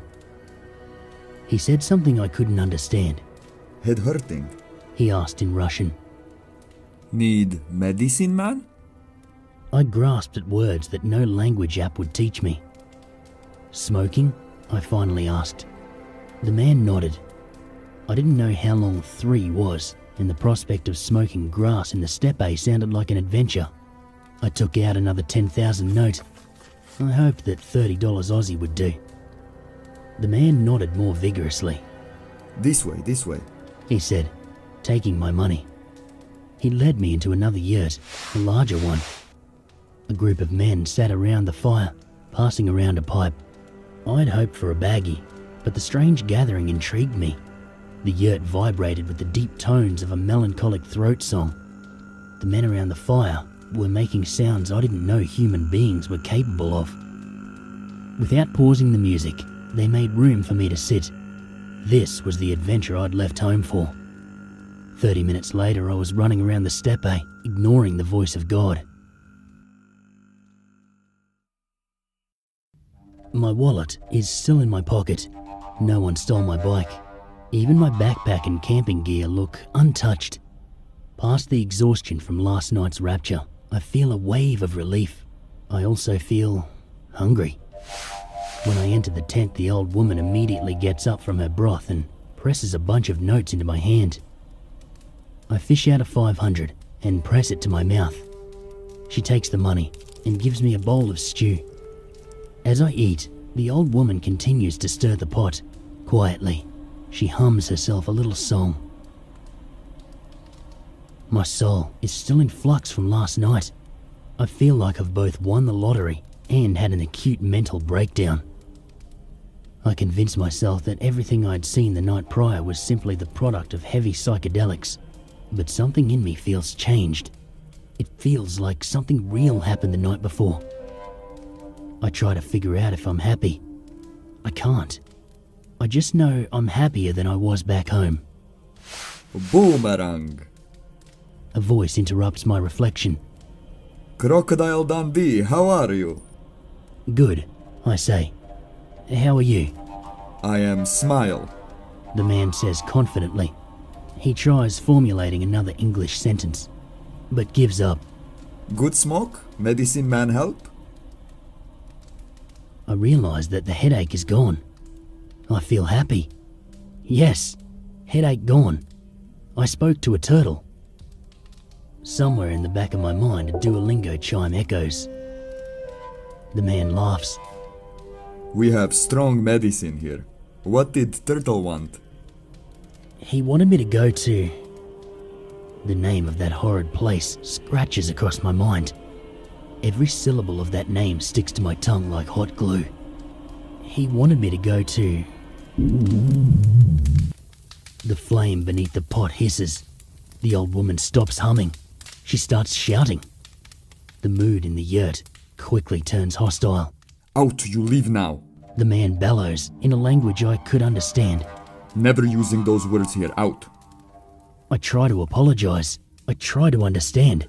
But their fury is relentless.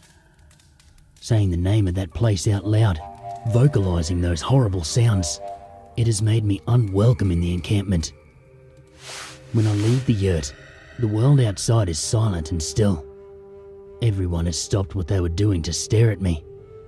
Even the pipe smokers from last night stand outside their tent, watching me. They're shaking their heads in sorrow, as if I'd done a great misdeed. The encampment disappears in my side view mirror within minutes, but it remains on my mind as I ride. I went on this journey to seek the unknown, to experience other ways of life, but the look that the old woman had in her eyes makes me wish I stayed at home. Beyond me, the road stretches out into nothingness. Each kilometre of the steppe looks identical to the last, and I lose all semblance of time. I find my eyes tearing up. I stop the bike and put on my goggles. I hope that it's the dust of the steppe that was making my eyes water, but it's not. I find myself sobbing beneath my helmet. My spawn. The world whispers as I pull my bike over to the side of the road. My brother, fruit of my soul. We should have known the true name of the dead place would be too much for the uninitiated. We apologize for the unnecessary pain. I feel the rough grass of the steppe on my face. I'm curled up on the ground, crying tears of unsolicited, unbearable joy. Your help is still needed, common traveler.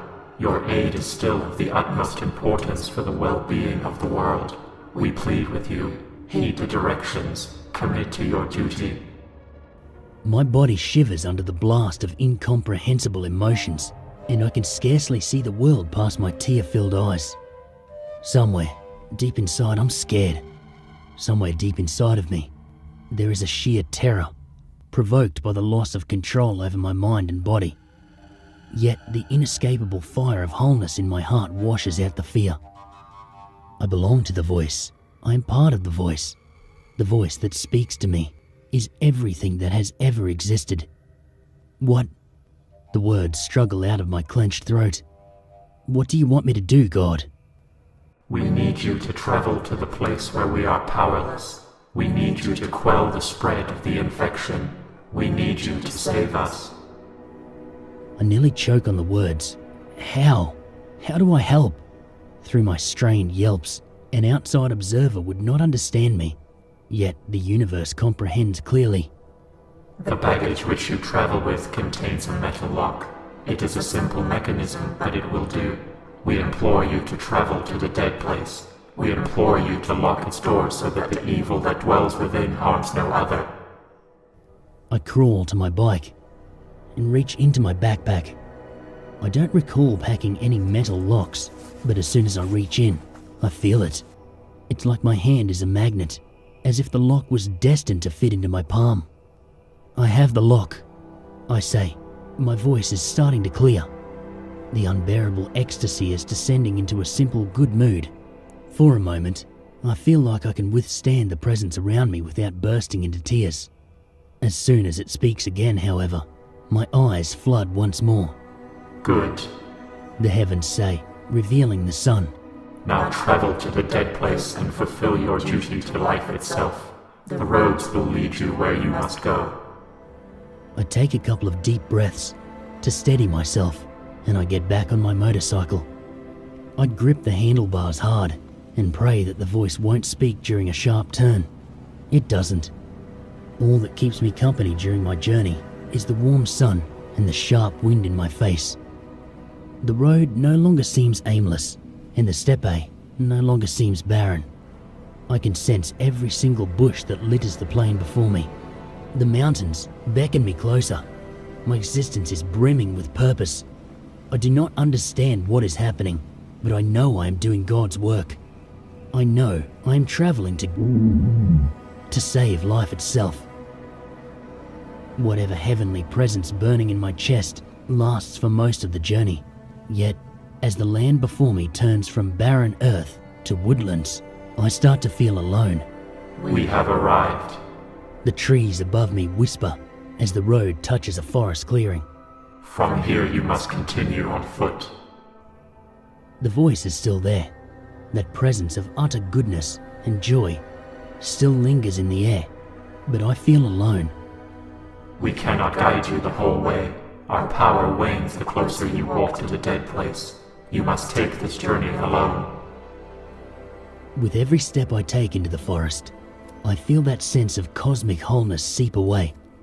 The wilderness around me is beautiful and unkempt, but beneath it all, I feel ugly conformity. Beneath the tranquility of the forest, I can feel the... There are dangers lurking in the forest, dangers which will attempt to hinder your quest. The ground beneath me whispers in a strained, powerless tone. Beware the moat of cursed water that surrounds the place you seek. Beware the forces of the forest. Beware the bright-eyed scientist. The trees around me are lush and green and filled with birds, yet the further into the woods I walk, the less healthy the world feels. From all the dangers which you must be aware of, there is one that is of paramount importance. Do not look into the place. Do not gaze into the cursed place. The voice grows raspy and weak. Do not look inside of the...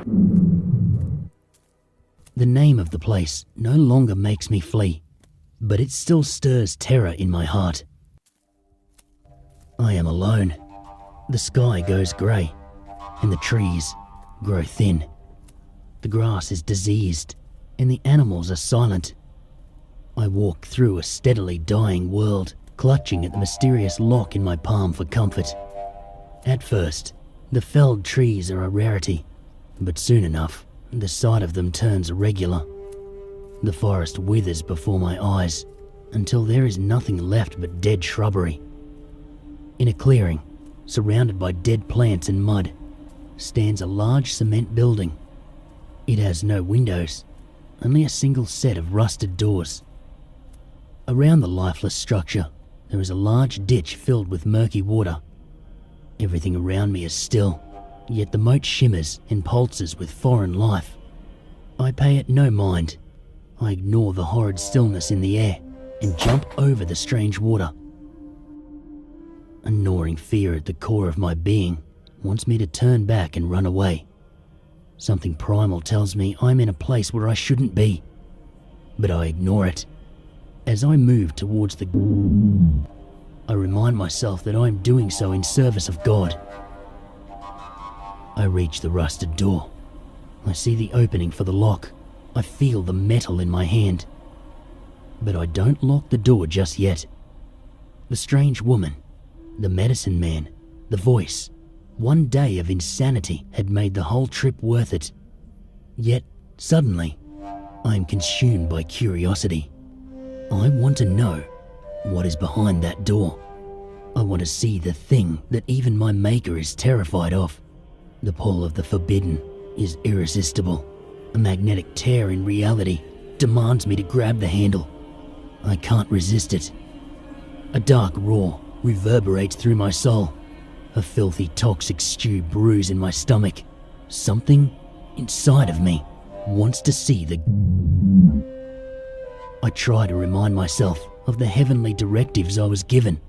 I try to ignore the pull towards the dead place, but I can't. From the other side of the door, I hear a low, throaty groan. It is as unnatural and fascinating as the throat songs of the pipe smokers. Just a peek. I promise myself that it's just a peek. Immediately, I regret it. Before me is a surprisingly clean, fluorescent lit hallway. A man stands in front of me. There's something behind him, but my eyes recoil towards the familiar. Middle-aged, drab suit, bushy mustache. There's something behind him, but my eyes refuse to look. The man's eyes are shut, his eyebrows are furrowed, he's shaking his head from side to side. There's something behind him, and it's coming closer. You shouldn't have come here. The man says in Russian, his voice grave and his eyes shut. No one should ever come to... For a split second, I force my eyes to look at the thing behind him. Tears of terror dull my eyesight. I slam the door shut and hook the metal. My mind exists in a universe of sheer panic, but I double-check the lock. I triple-check the lock. My body will not let me leave until I am certain that the thing inside cannot get out. Only when I am sure that the abomination is contained do I run away. It is through sheer instinct that I remember to jump over the moat. It is through pure luck that I get past the dead shrubbery unscathed. My mind is elsewhere. My mind is thinking of the blood, the metal, the arteries, the claws. My mind is cursed with visions of the evil that dwells within. When the forest path turns green once more, I meet a stranger, a small man dressed in a thick jacket carrying a thermos. He is walking towards me. When he sees me, he smiles and waves. I do not return the pleasantries. I grab him. And I beg him not to continue down this path. I try to warn him of the pulsating monstrosity that haunts the halls of... But I fail. He does not understand me. His smile quickly fades. He looks at me like I'm drunk. I try to reason with him, but he continues walking down the path. I cannot stop him. I dare not take one step closer to that thing. With guilt in my panicked stomach, I run back to my bike and drive away as far as I can. The voice assures me that I have done a good deed. The voice assures me that I have saved the world. But I do not feel victorious. I do not feel the cosmic sense of belonging that communing with the heavens instilled in me before. I do not feel good about traveling so far from home. All I feel is fear. What I have seen inside of is an affront to all that is good. It is an affront to life itself. It is powerful and large and beyond comprehension. I have only seen it for a handful of seconds, but the weight of its visage is something I will carry with me to the grave. I fear the thing that lives inside of... I fear that a simple metal lock cannot hold it.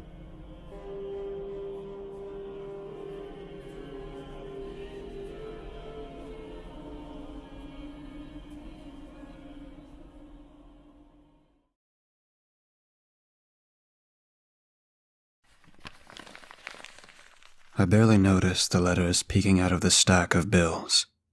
After 6 months of asking for work but never hearing back, I had given up hope. Yet there it was, a letter from a job I had forgotten I applied to. Dear comrade, we are pleased to announce that you have been chosen for the post of groundskeeper at the building formerly known as the People's Institute of Science. As mentioned in the advert, your daily payments will be sent in cash to your mailing address. You are expected to report for the evening shift tomorrow, 1600 to 0400. Due to the history of the facility, we are unable to provide a direct address, but attached is satellite imagery that can guide your way. Once you reach the edge of the forest, keep heading north. The foliage around the facility is quite distinctive. Once you see the trees start to wither, you will know you are heading in the right direction. NB. Surrounding the institute there is a ditch filled with water. Avoid it. If the water makes any contact with your skin, immediately contact your supervisor. Near the building of the facility, there is a guard shack. This is where you are to spend the majority of your time. If you need to contact your supervisor, there is a phone. There is also a cabinet of tools in case your work requires it. Upon arriving to work, you are to 1. Ensure the door to the facility is not obstructed in any way. If any items have been placed in front of the facility, remove them. If they cannot be removed without the aid of machinery, contact your supervisor. Bolt cutters, a blowtorch, and a crowbar are available in the tool cabinet. Do not contact the supervisor unless you are certain the problem cannot be handled by you alone. NB. Do not open the door once it is unlocked. 2. Search the area for vagrants. If you find any vagrants that are alive in the vicinity of the building or inside of your shack, instruct them to go inside of the facility. Tell them they are entitled to free food and liquor inside. And B. Do not follow the vagrants into the facility. In the unfortunate event of a corpse being found on the premises, do not contact the city police. The building that was formerly known as the People's Institute of Science is not within their jurisdiction. If corpses are found, contact your supervisor. 3. Return to the shack and monitor the grounds. Once you are certain that the door to the facility is accessible and that no unaccounted individuals are around, you are to return to your shack and monitor the grounds from inside. If anyone approaches the facility without prior warning, contact your supervisor. With the exception of special circumstances, the bulk of your work will be monitoring the grounds between shifts. You are not to leave your workstation for any reason. Any intrusion on the grounds is to be reported immediately. Do not communicate with the potential threat and simply wait for your supervisor to deal with the issue. NB. The city police do not have authority near the building that is formerly known as the People's Institute of Science. Do not cooperate. At 23:58, you will hear a siren. This signals the arrival of the midnight shift at the facility. It is your responsibility to verify their identity badges. At no point are you to make eye contact with the members of the midnight shift. You are to turn your chair away from the window slot and wait for identification papers to be presented to you. Once in possession of the documents, you are to read the names and the badge numbers to your supervisor. Once no new documents are presented, you are to wait for the siren to stop. Do not turn around until the siren stops. Once the midnight shift is out of sight, you are to return back to monitoring the grounds of the facility. In the rare instant that the door to the facility is left open, you are free to go home early. NB. Do not, under any circumstance, enter or look inside the building formerly known as the People's Institute of Science. After 0400, you are free to go home. Your daily wage of 15,000 tenge will be posted to your mailing address. Unless informed otherwise, you are expected to arrive back for work by 1600. Glory to the labor. Signed, Konstantin Markarov, head of the... The directions to my new workplace were heavily censored. Whilst I could make out the street names that hugged the edge of the forest, everything beyond the initial grouping of trees was blacked out with a marker. The rules and description of the job raised additional questions, but my eyes remained locked on the promise of a salary. That night, I went to sleep early, excited about the chance at a life that doesn't involve regular visits to the Ministry of Labor. As I found myself drifting off, however, an odd phrase crept into my mind. The building formerly known as the People's Institute of Science was occasionally referred to by that name, but that name would only be uttered in the most select of paranoid circles. The institute was only called in old wives' tales to terrify children and by grizzled drunks whose grasp on reality had slipped beyond help. Back when the Soviets still ruled the country, the People's Institute of Science was a research facility. That was all that was known of it. Somewhere around the early 2000s, there was hushed news of Russian soldiers traveling into the woods. But that information seemed to be more connected to the constant speculation about the Institute rather than any factual evidence. Whether the Institute was mentioned, people spoke of forbidden knowledge and vengeful spirits, but I've never considered myself particularly superstitious. For a moment, the thoughts of stories behind stirred me in my bed. Even thinking of the name disturbed me. Yet, soon enough, memories of the Ministry of Labor wash out the thoughts of abandoned science facilities. Every 2 weeks, I was required to appear at the ministry to reiterate my inability to find work. Every 2 weeks, I had to meet with the same angry clerk. The man had a very peculiar mole right above his mouth. Whenever he would berate me, the strange piece of flesh would bounce above his lip like a destructive basketball trapped in an office. With hopes of never visiting the Ministry of Labor again, I drifted off to sleep. Last Christmas, my mother bought me a thermos and a sandwich press.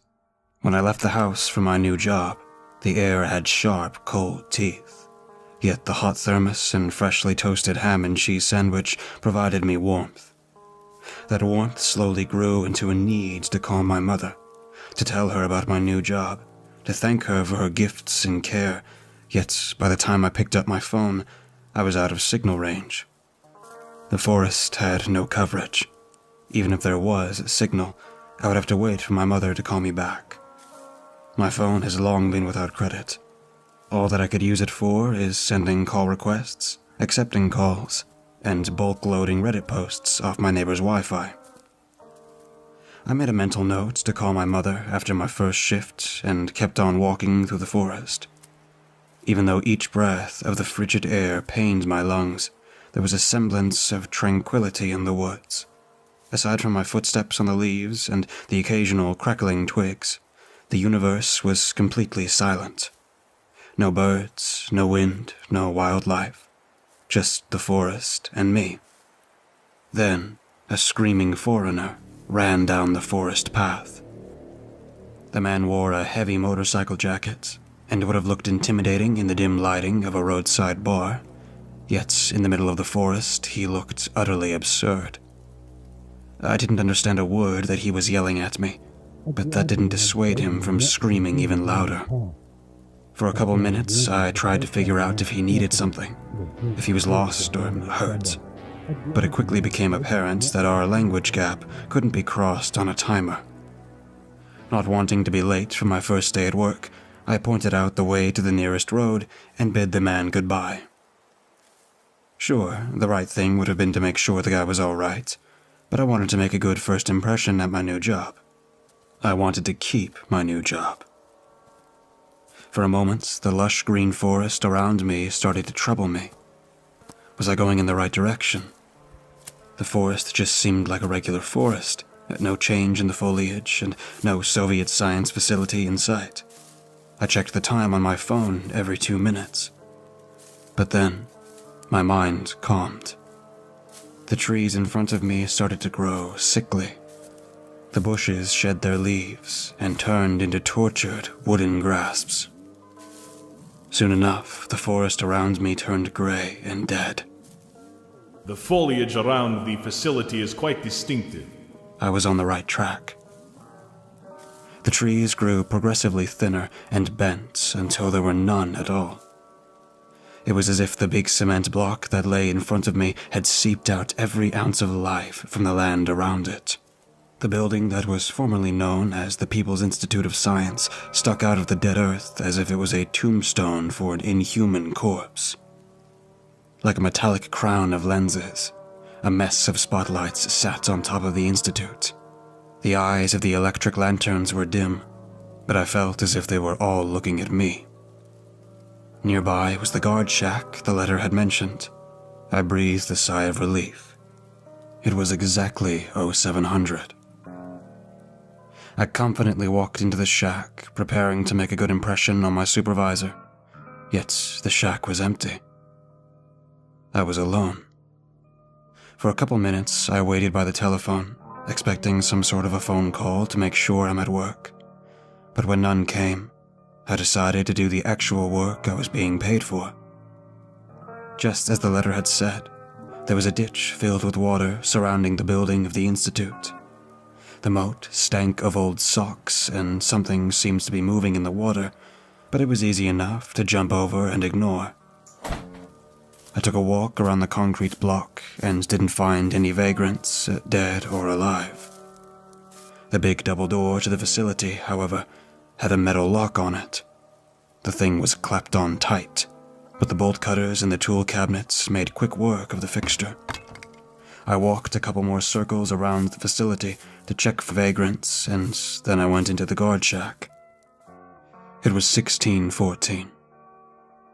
I still had nearly 7 hours of doing nothing until midnight. I started to search the shack for the supervisor's number, just so I would be prepared if the need arose. I did not find it. After close inspection, however, I realized the number wouldn't be of much use anyway. The phone had no dial pad. It was just a black box with a receiver. Out of curiosity, I picked up the phone. What is the nature of your emergency? A female voice, strained through static, asked. I explained there was no emergency and introduced myself. A couple of seconds into my introduction, the voice cut me off. Monitor facility grounds until you hear a siren. Only contact your supervisor in case of emergency or to verify documents. Then she hung up. The receiver did not go silent, however. A strange electric hiss started to grow on the other side. It was as if the static itself was trying to repeat the woman's words, as if the strange misfires of circuitry were trying to achieve sentience. I hung up the phone. It was making me feel uncomfortable. I spent a good chunk of time staring at the open field of the Institute. The stillness, the silence. It was all sort of calming. But then I got bored. By the time the sun set and the spotlights of the Institute lit up, my phone battery was already at 50%. I was hopping back and forth between browsing through interesting Ask Reddit threads and gazing out at the cement structure. The things on my phone were interesting to read, but looking out at that perfectly square construction in the woods, sensing the way the light fixtures slowly followed me through the shack, it was all quite hypnotic. My job was tranquil, and the promised pay was good. As I sat in the shack, I found myself drifting off to daydreams. I was never going to see the clerk with the mole again. I could pay off all my debts. I could date. In my mind, a new future was starting to manifest. The siren quickly chased it out. The shrill sounds coming from the wall startled me, but I got into position as quickly as I could. I placed my chair against the window and stared at the wall. I would do as the letter told me to do. Keep my eyes to myself and just read out the documents. The siren eventually quieted down into a low buzz. The lights on the facility went dim. Only the small light in my shack kept the darkness at bay. Outside, staggered footsteps approached. I hoped that I could strike up some conversation with the members of the midnight shift and maybe better my chances of securing steady employment. But these people did not speak. They simply passed me their documents through the window slot and ignored any of my small talk. I did as I was told. The documents I was passed were simple enough to understand. All that was present was a name, a badge number, and a picture. They were definitely science types. They all wore glasses. I read their names and badge numbers into the phone, one by one. The supervisor grunted in response to each name. Dr. Nikolsky, badge number so-and-so, grunt. Dr. Krimsky, badge number so-and-so, grunt. Dr. Nowak, badge number so-and-so, grunt. Once no new badges were presented, the siren picked up again. I shouted into the phone, asking the supervisor if there was something else I was meant to do. Has Dr. Vitek appeared? The voice asked. I told her I didn't know, but that I could ask the Midnight Crew. You are not to look at or communicate with any of the employees. Remain seated until siren ends, and then go back to monitoring grounds. She hung up. I quickly put the phone down before that horrid static started up again. The siren dragged on into the night, and it didn't make for pleasant company. But when it finally quieted down, I found myself appreciating the calmness of my new job even more. The lights on top of the facility did not turn on after the siren went quiet, but there was plenty of moonlight to convince me that no one was sneaking around the grounds. The metal double door of the building was shut. It was a couple of minutes after midnight. I finished reading the rest of the posts I had saved up on my phone and ate the sandwich I was too nervous to eat before. I kept the last 5% of my phone battery to tell the time. As soon as the digital clock struck 0400, I was out of the shack and on my way back. By the time I got back home, there was an envelope in my mailbox. Your daily wage of 15,000 tenge will be posted to your mailing address. No additional letter. I counted and recounted the money for longer than I would care to admit, and then I called my mother. She has always been quite superstitious, so I simply told her I was hired as a groundskeeper at a government facility and skipped any specifics. Even without details, she was overjoyed that I had found some form of employment. After I got off the phone with her, I counted the money one more time, and then passed out. My next shift contained no vagrants, locks, or corpses. I simply got paid to show up and stare at the empty field and read some name badges for a grunting supervisor. Dr. Vitek didn't show up that night, or on any of the other nights, yet every shift the supervisor still asks about him. At first I was happy about the money, about the possibility of digging myself out of debt, but after a couple of shifts at the building that was formerly known as the People's Institute of Science, I found myself troubled. There's a part of me that is curious about what it is on the other side of that door. Did I wonder what happens inside of the Institute on the first night? Obviously. As satisfied as I was in that shack, the temptation of the unknown called to me. My mind filled with various explanations for the different rules the letter dictated. I found myself thinking back to the scary stories around the campfire, trying to figure out what tales about the could actually be real. But I let go of those thoughts quickly. Even thinking of that horrible name gave me goosebumps. But more importantly, I knew what was on the other side of that door. The clerk with a strange mole. Sitting in that shack, I knew that if I was to open that door, I would also be opening the door to getting fired, to having to spend countless hours filling up forms at the Ministry of Labor. The door was guarded by the clerk on the first night.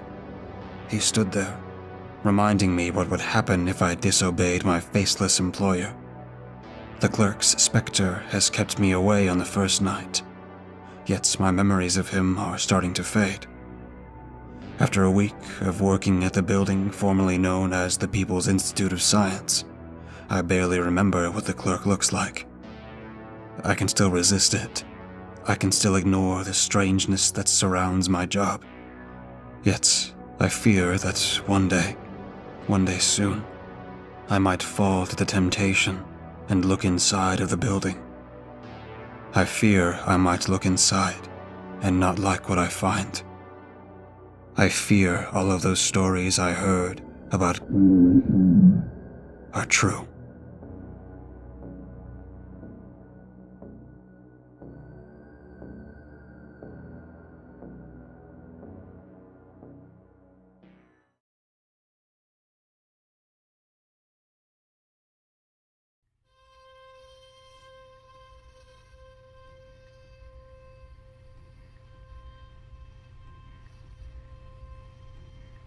Vlad? He grips the handle of his bed, trying to get a better look at me. Is that you, Vlad? Yes, I say. Hanging from the side of his hospital bed is a bag of amber liquid. Next to it is a chair. I take a seat. Ah, so nice of you to come. Oh, so nice of you to come. His weak eyes wander around the room for a moment, but soon they close. The man in the other hospital bed groans something at me, but I pay him no mind. I am not here for him. How are you? How is your father? How is the family? The old man descends back into his bed, expecting a story. His eyes are closed, but he smiles wide. As old as the old man is, he still has most of his teeth. Everyone is well, grandfather, I say. I've come here to talk to you about your work in... A long groan comes from the other hospital bed. The old man's eyes open. He searches my face for intention, but all he finds is memories of family. With a sigh, his cloudy eyes close again.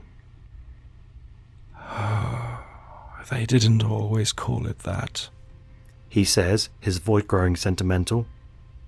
Back when I worked there, it was called the United People's Institute of Science. Oh, what a time to be alive. Your grandmother and me, we had just gotten married.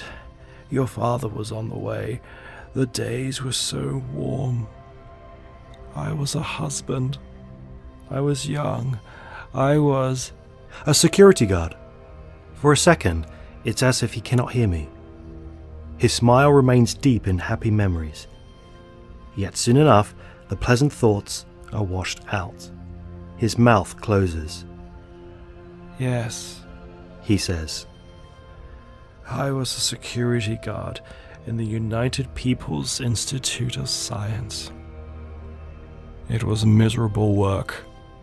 Whatever the temperature was, when I left the house, it was always 10 degrees colder by the time I got to work. That forest was freezing, and all they had for me in the guard booth was a single electric heater that barely worked. Your grandmother, looking out for my health, bought me one of those thermo cups from the black market to keep me warm.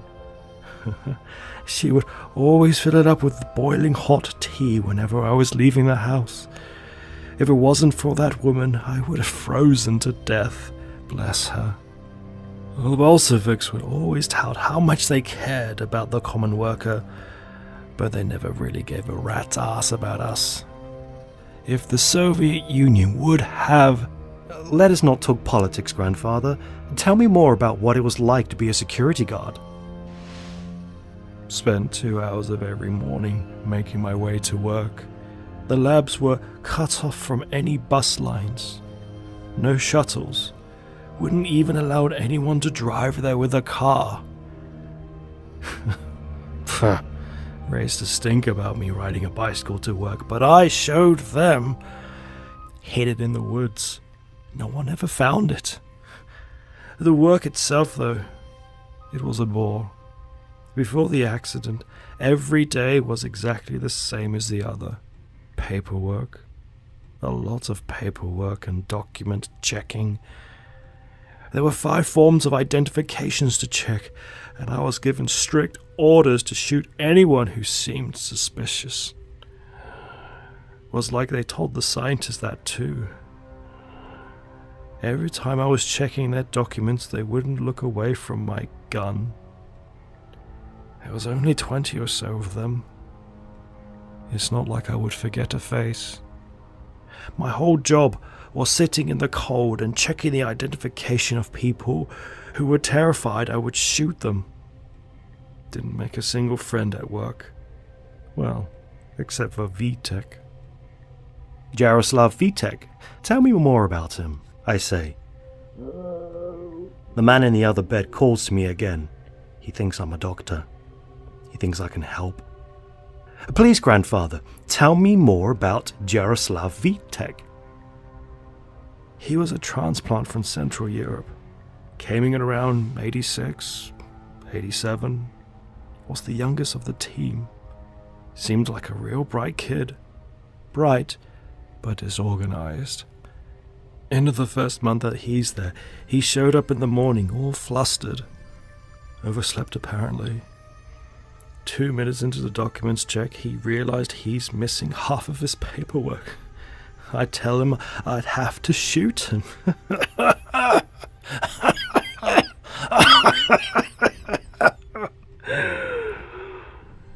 I left the kid off with a warning and think that's the end of it. During his lunch break, however, the boy walks into the freezing cold to my little cement booth and offered me his egg sandwich. I wasn't going to turn down free food. He did the same thing the next day. And the day after that, every lunch he showed up at my door with a free sandwich.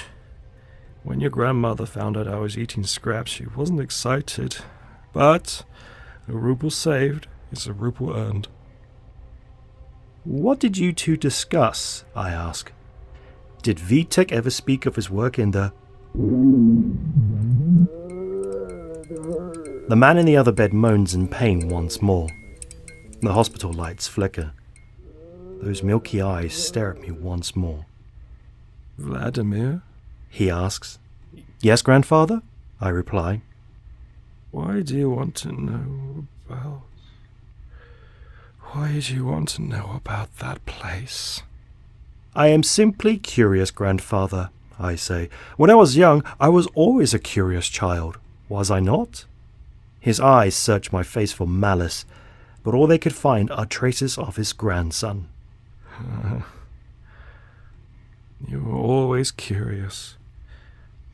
Too curious, perhaps. The moans from across the room die down. Someone out in the hallway coughs. For a second, I fear that my visit will not bear any fruit. But eventually, the old man's eyes close once more. He was scared to talk about work. When he first started coming to my guard booth, we just talked about the weather. There isn't that many ways to complain about the cold, though. With Vitek too paranoid to discuss his research, we didn't do much talking. Most of the days, we'd just say something mean about the heater and then eat our sandwiches in peace. After his sandwich, Vitek would draw. Had his little notebook with him where he would work on his art. Strange, circular people. Said if he could go back in time, he would rather be a cartoonist than a scientist. Vitek never spoke about his work? At first he didn't. Never even mentioned the institute in the first year of his visits. But as the place started to fall apart, he never said anything, but you could tell. You could tell from seeing any of the scientists' face that something was going wrong by then. Everyone was nervous. Even the bosses were nervous. Worked at the Institute for a good decade, and no deliveries were ever made. Around the middle of '89, though, I kept on getting messages from high command. Different signatures, wildly different orders. One told me that there was an important package incoming to the Institute and that no search should be performed. Another told me that if an unknown entity approached with a package, they were to be shot on sight. Every day, I came to my desk being covered in 10 different conflicting orders. No package ever arrived, but I was terrified of the day one would. I didn't know what I would do. Did you ever discuss those contradicting directives with Vitek? No. These orders came from stationery that was important enough to make me think twice about discussing it. Even if I wanted to talk about them, Vitek was far too paranoid. He would never talk about work. He never expressed any of his opinions on what was happening in the Institute? The old man thinks. Vitek never spoke about work directly, he says. But about a month before the accident, he started to ask all sorts of strange questions. What kind of questions? Philosophical questions. The man was out of sorts. Looked like he hadn't slept for weeks. Stopped eating too. He just come to my booth, gave me a sandwich, and drew in his little notebook. One day, as he was drawing, he just looked up and asked me whether there was such a thing as too much knowledge. What do you mean, Vitek? I asked. Have we gone too far as a species? Do we know too much? Are there pieces of scientific knowledge that are incomprehensible for the human brain? I tell him that he should know. He's the scientist. Guy doesn't laugh. Just sits there, thinking. Then he goes back to drawing. Did he ever say anything that would make you think he was connected to the accident? No, Vitek had nothing to do with that. Do you know where he was that night? Home, for all I know. The institute was almost empty that night. Where did Vitek stay? Had a room in the Helto Rusalka in the city. Most of the scientists did. Funny that. I was surrounded with men with university degrees, yet we all had to walk to work through the mud. All the same shit. You know, if it wasn't for your grandmother, I probably would have gone insane. I write down Hotel Rusalka in my notepad. This trip has been a complete waste of my time. I try to salvage something out of the old man. Grandfather, I say, can you tell me about the accident? I want to know more about how came to be. The dying man across the room thrashes in pain. His blanket slides down to the floor. The wails attract a nurse. I lean close to the old man. Please, grandfather, tell me about the night of the accident. The nurse murmurs to the dying man as she picks up his blanket. Her gentle whispers calm the room. I keep my head low. A lot of directives came that day, he says, his breath the smell of medicine. A lot of orders about what to do if a truck shows up in the middle of the night. Most of them said to shoot the driver and alert high command. A couple said to wave the truck through. There was definitely more envelopes that day, but it wasn't too different from the past couple of months. Strange orders always came in, but no deliveries ever came through. Thought it would just be another night without a truck. There was no truck, I say, trying to hurry his story along. I can feel the nurse watching me. There was no truck. Just a man. Just a man with a glass jar trying to make his way past my booth. I yell at him to stop, but he didn't. Just kept on walking. I shout a bit more, even waved around my gun a bit, but he didn't listen. Just went straight into the institute. Saw one of the scientists open the jar for him, though. Figured he was expected. What happened next? Flash of light. Flash of light, and then I don't remember. Please, grandfather, try to remember. Flash of light, and then they came out screaming.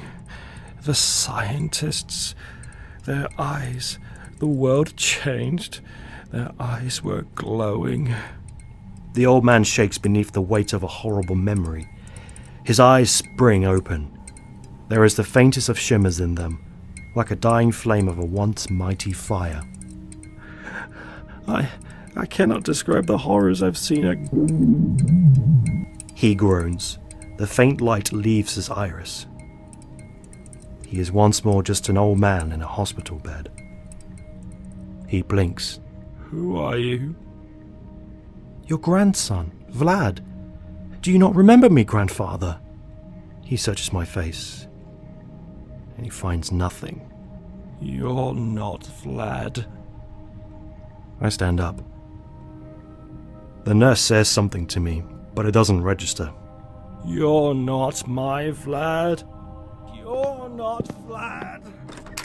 Who are you? The old man's screams follow me to the hallway, but no one calls security.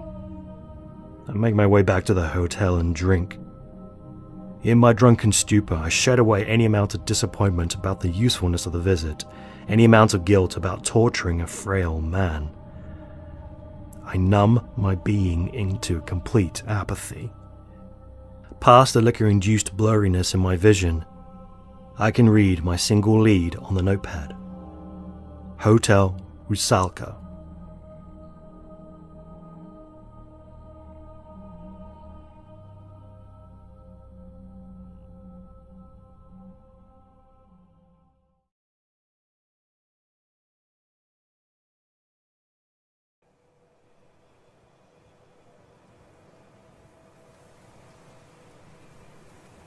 The winters are brutal here.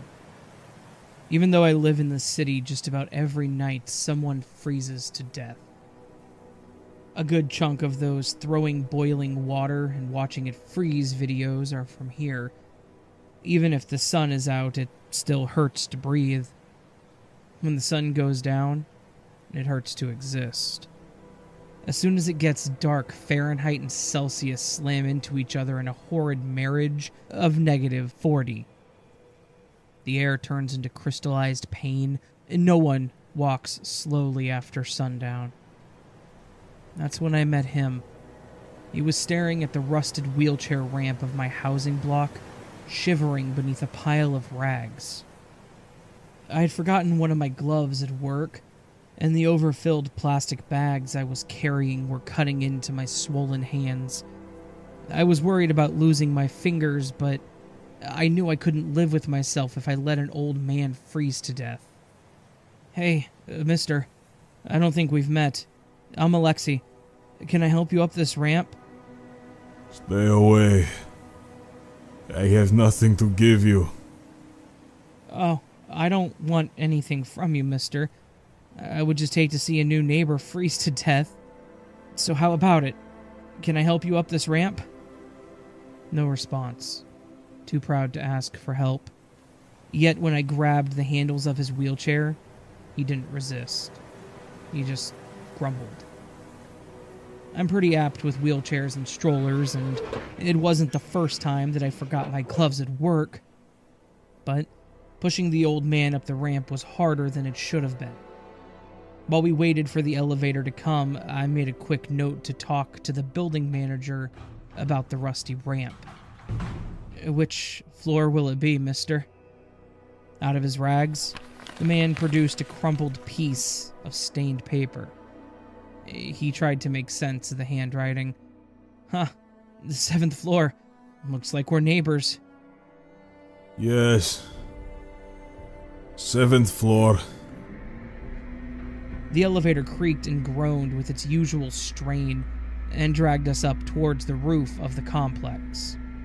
With the stinging pain fading from my eyes, I got a chance to look at the stranger. White hair with the consistency of spiderweb.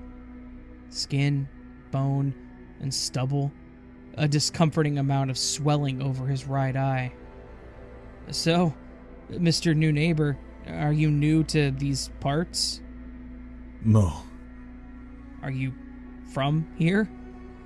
No.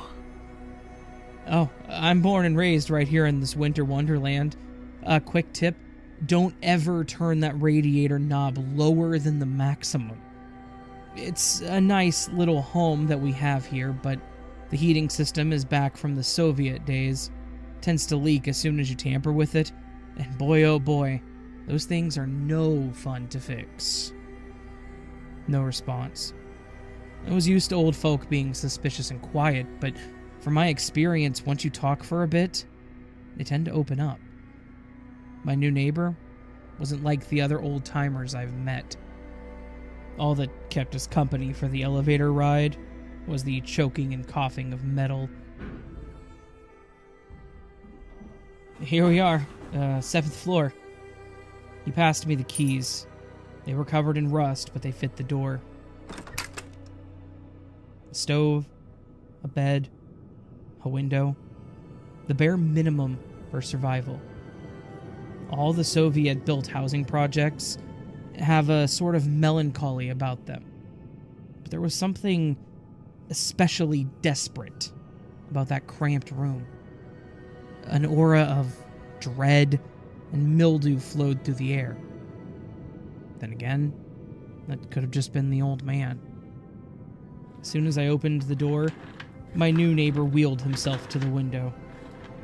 Well, like I said before, my name is Alexei. Nice to meet you.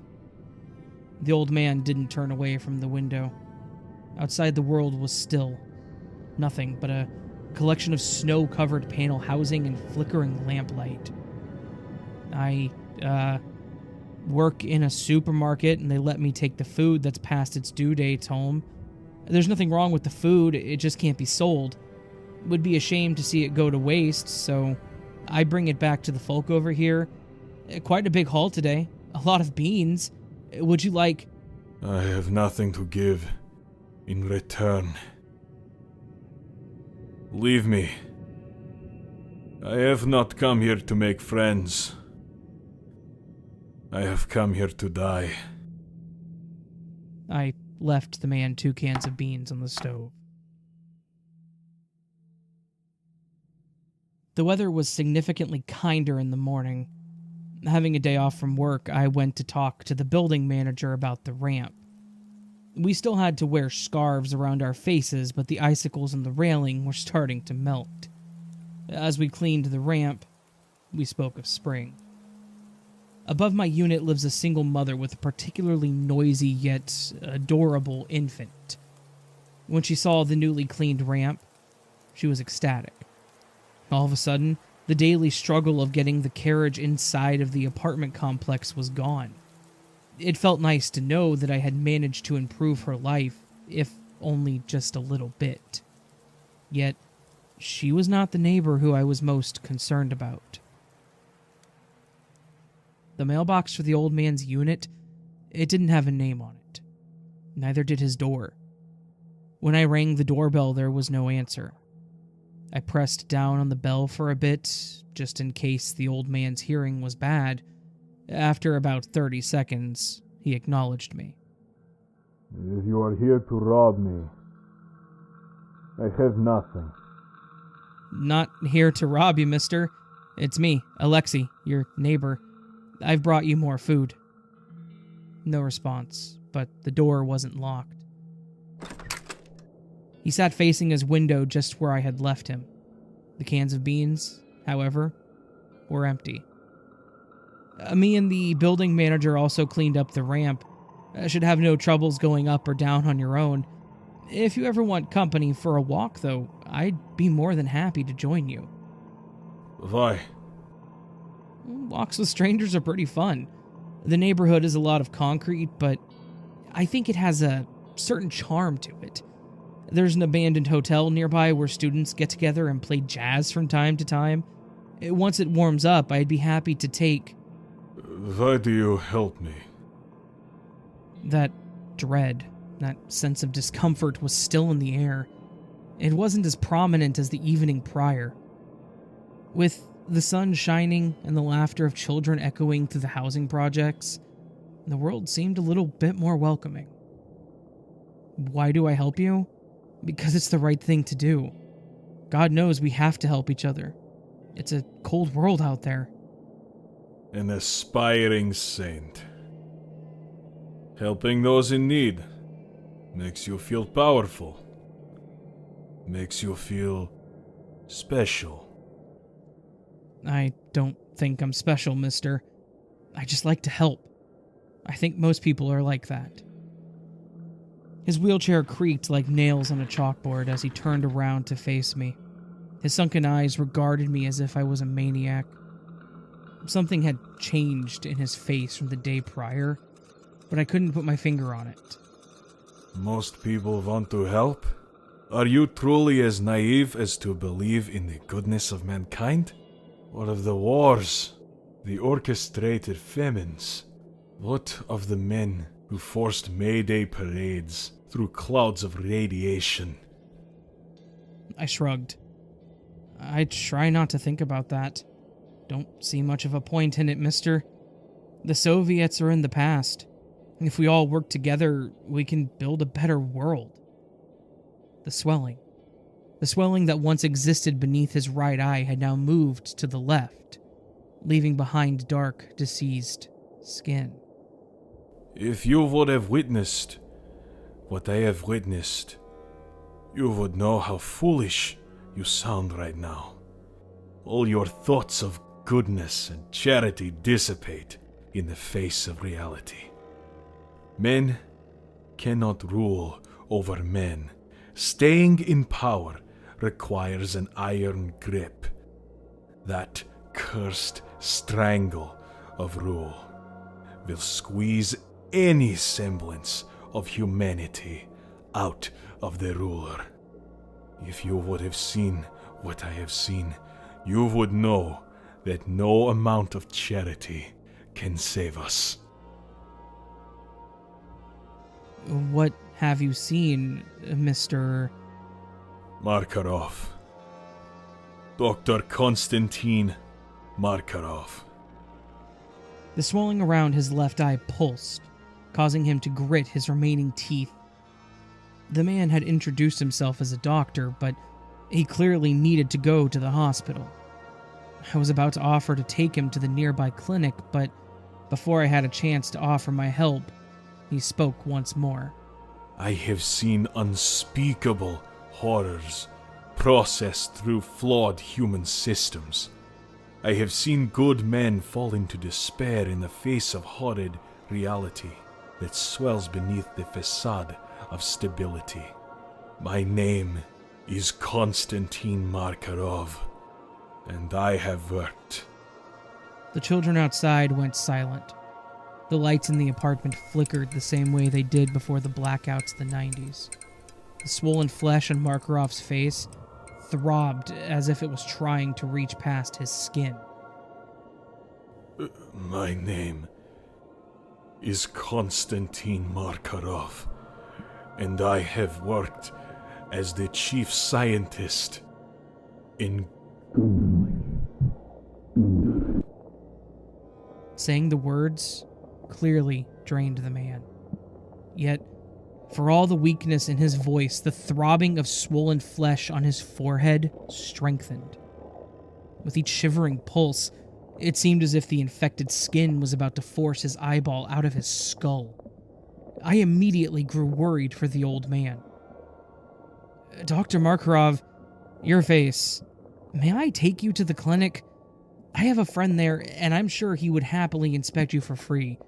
The growth on your face looks... No. The rapid heartbeat in the old man's face died down.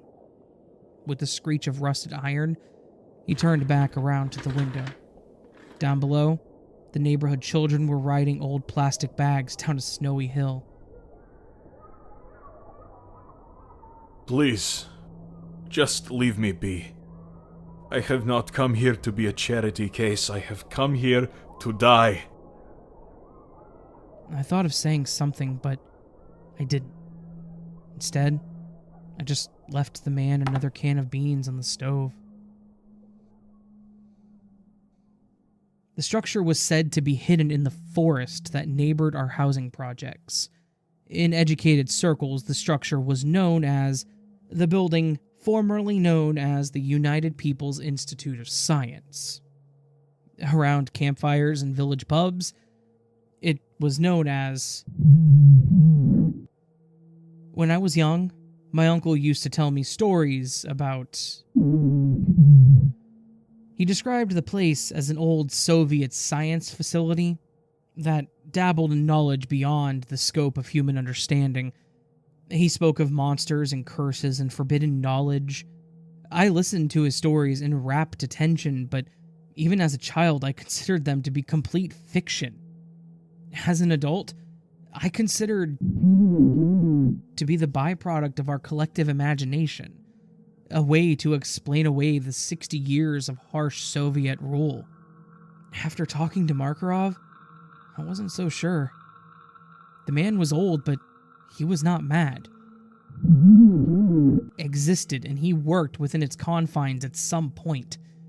That was not what kept sleep away from me that night. It was his eyes. It was the old man's eyes that convinced me not only that was a real place, but that at least some of the stories I had heard about it were true. There was no doubt in my mind that Markarov had seen something unearthly in his previous work.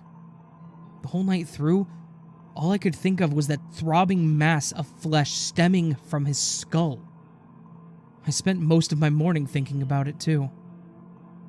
I tried to figure out the source of the injury, the way that something so discomforting could manifest, yet all I found was pained empathy. Thoughts of the swollen flesh followed me to my morning shift, where they metastasized into a burning migraine. By the time I got back home, I could barely think straight. I put aside the leftover groceries for later, and I settled down on the couch for a nap. I thought that after a bit of rest, I could go hand out the leftover food and check on Markarov. Yet sleep refused to come. Instead, I laid on the couch with stinging pain in my head and nausea rolling around in my stomach. There was a tenseness in the air, like the kind that festers up when a fight is about to happen. I lay there, sick, and anticipating something I couldn't put my finger on. I came to the door before he had a chance to press the buzzer twice. Markarov's strange growth had shifted once more. Now, it was sitting between his eyes, making his face look like a highwayman mask made of bruises. Alexei, I am not long for this world. I appreciate your help through my short time here. But is there one more favor I could ask of you? Seeing the poor, frail man dragged all of my attention away from the migraine. Of course, Dr. Markarov. How may I be of help? Take me to the roof. The roof? I don't think it's very safe there. You could easily... He looked sicker than before. Much sicker than before. A reason for why he would want me to take him to the roof immediately struck. I am not looking to jump, if that's what you are thinking. No, Alexei. I merely want to see the sunset one last time. I fear my body will not make it through the night. I can take you to the clinic. Surely they can help you there. I am much more qualified than any doctor at any clinic in this provincial town. I know the nature of my injuries, and I have made peace with them. Now please, neighbor, would you take me to the top of the roof? Beyond us stretched an infinitely repeating collection of cement coliseums. Below us, in the center of each of the circular panel houses, children played. Their laughter echoed below us, a reminder of joy in a sea of brutalist architecture. See, Doctor, doesn't the neighborhood have a charm about it? The old man was completely deaf to my attempts at small talk. He just stared into the steadily reddening sky, lost in his own thoughts. I have been a part of something horrible. What do you mean, Doctor? I have been a part of something horrible for decades, and I have stayed silent. I believed that what I did was for the greater good. I believed my work would usher in a new era of humanity. I believed that what I partook in was a necessary evil. But now that I sit here, now that all is done, I always had doubts.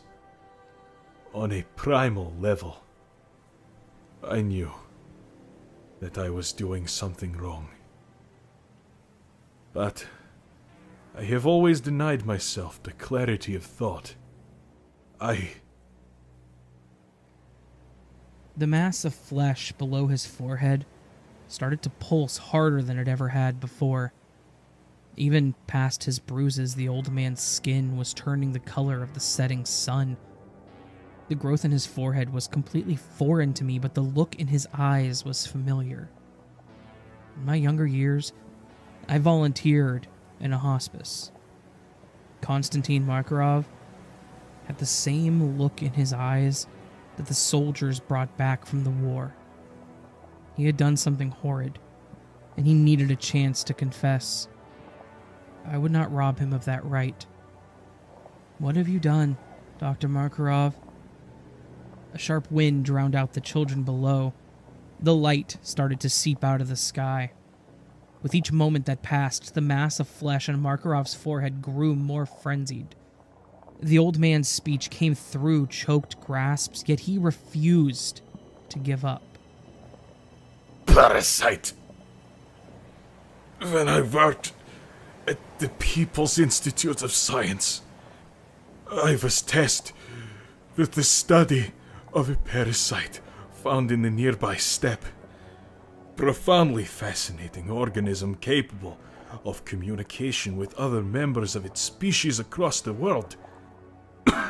Indestructible, highly intelligent, physically decentralized. The more the organism grew, the closer it was to its descendants, the more dangerous it became. Yet, the scientific potential of this organism was limitless. I kept on telling myself that all that was needed was more research. I kept on telling myself that the parasite's potential could be harnessed for the good of humanity. The pursuit of knowledge blinded me. It made me skip safety protocols. It made me reckless with my own flesh. The Soviets were not the only superpower in possession of the parasite. Across the Iron Curtain, a certain Dr. Groves was enlisted by the Americans to study the... We communicated. Makarov's entire body had flared up with that red pulse of flesh. Puffs of steam rose like a boiling kettle from beneath his scarf. Just take your time, Doctor. Take a deep breath. I'm here to listen without judgment. Tell me what you need to get off your shoulders. With a deep shivering groan, he continued. Chaos. When the satellite states started to fight for their independence, when the walls started to crumble, there was chaos. Groves and me used this chaos to transport the Western breed of the organism. The Soviet Union was doomed to fail. The People's Institute of Science was doomed to fail. Yet, with the Western breed of the organism, all of that would be irrelevant. The day the package arrived, the day the two halves combined into a greater whole, that was the end of the People's Institute of Science. That was the day the was born. For years, my research continued under my the parasite's leadership. We were making progress. We were gaining valuable information for the good of mankind, but the military, they left us alone for years. But once they realized the power that we had, I sacrificed my body to science. I sacrificed my body to the parasite to keep the institution safe. The military incursion was taken care of quickly. They stood no match against. They were not prepared. They couldn't be, but my body, the parasite, it refused to give back control. It used me to feed. It used me to feed. Above us, the stars painted a chaotic galaxy. The streets had gone silent. It was far too cold to be outside. Even past my thick gloves, I could feel my fingers going numb. Yet I knew that the shaking man in the wheelchair needed to speak. It used me. It used me to hunt, to feed, to grow, to spread. Dr. Makarov, you're shaking. It's freezing. Please, let me take you to the clinic. Or if not that, let me at least take you back downstairs. You're not well. You can leave if you need to. But I cannot go yet. It hasn't happened yet. What hasn't happened yet? The organism. It grew inside of me. It fed and killed and grew. And when my body could no longer hold it, it spread. Where did it spread to? The old man didn't respond. He simply sighed. The throbbing beneath his flesh was starting to calm. The look of tortured guilt in his eyes simmered down into resigned acceptance. Alexei, do you truly believe in the goodness of mankind? Yes. He sat in silence, his skin growing paler by the second. I guess it doesn't matter anymore. What's done is done. Thank you for all your help. May you one day find forgiveness in your heart for what I have done. We all make mistakes, Dr. Makarov. It's part of being human. Everyone deserves forgiveness. I don't.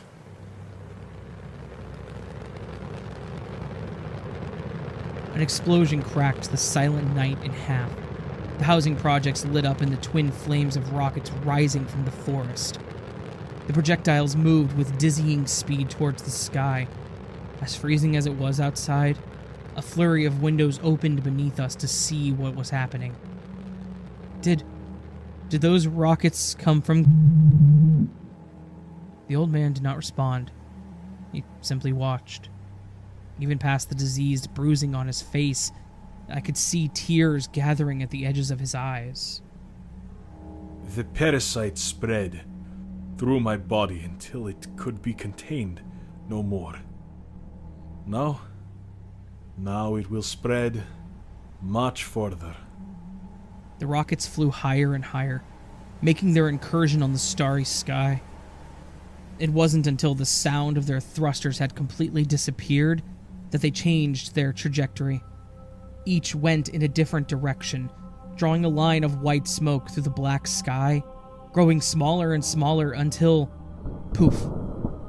Two tiny silent explosions in the sky rained down bits of fiery debris over the earth. Dr. Makarov, is that where the parasite spread? To the rockets? The old man did not reply. He was no longer shivering. His skin was bloodless. Dr. Makarov!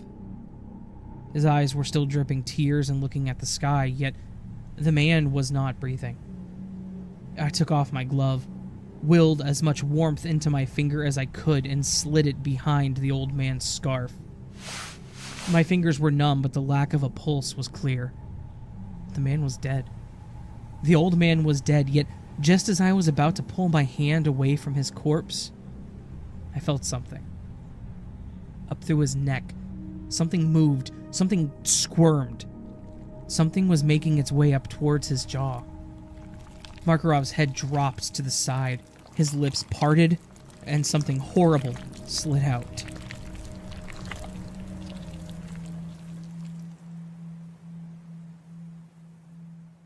My fingers shook so much that it took me a couple of tries to dial the hospital. When the men finally arrived to retrieve the body, I let them into the apartment complex, but I refused to go with them to the roof. I couldn't stand to look at Konstantin Markarov's shell of a body again. It reminded me far too much of what dwelt inside it. A horrible mess of arteries and muscle and blood. It crawled out of his lips, and it dragged itself to the edge of the roof.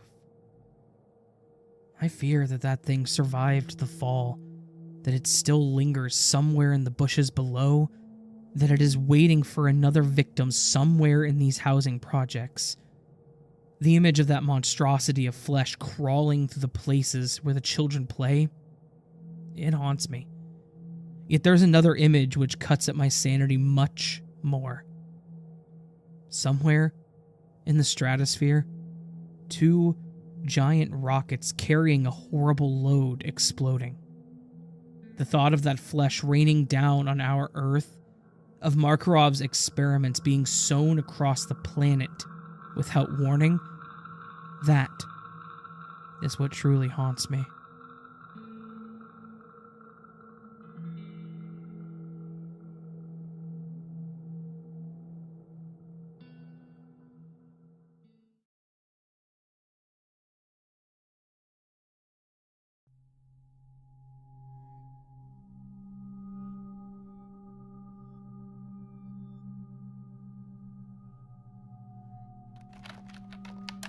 I don't trust the government. Never did. Folks talk about how we're in a democracy, how we the people make the decision of state, but if that were true, then it wouldn't be a pitch-perfect correlation between campaign financing and successful elections. Our politicians are dependent on the money of the lobbyists who in turn suckle at the teat of a corporate superorganism. The mindless hierarchy of multi-conglomerates doesn't care about sustainability or justice. It cares about profits. Every election is just set dressing for the next 4 years of quarterly reports. I don't trust the government to govern. I trust them even less about UFOs. The government is here to sustain the status quo. Why would they ever be honest about something that would shake our society at its foundation? Why would it ever admit that we are not the only form of intelligent life in this universe? Roswell, Kecksburg, Westfall, 1,000 others. Why would the corporate puppets ever give us a real explanation? Why would the government ever treat us like reasonable adults? That's why I live in a cabin, as far away from the tax man as I can. That's why I keep an eye on the sky.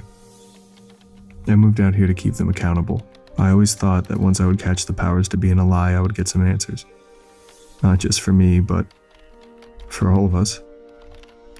Yet now that I have, now that I've finally unearthed the conspiracy, I don't feel any joy or clarity. After what I lived through this week, I feel genuine fear.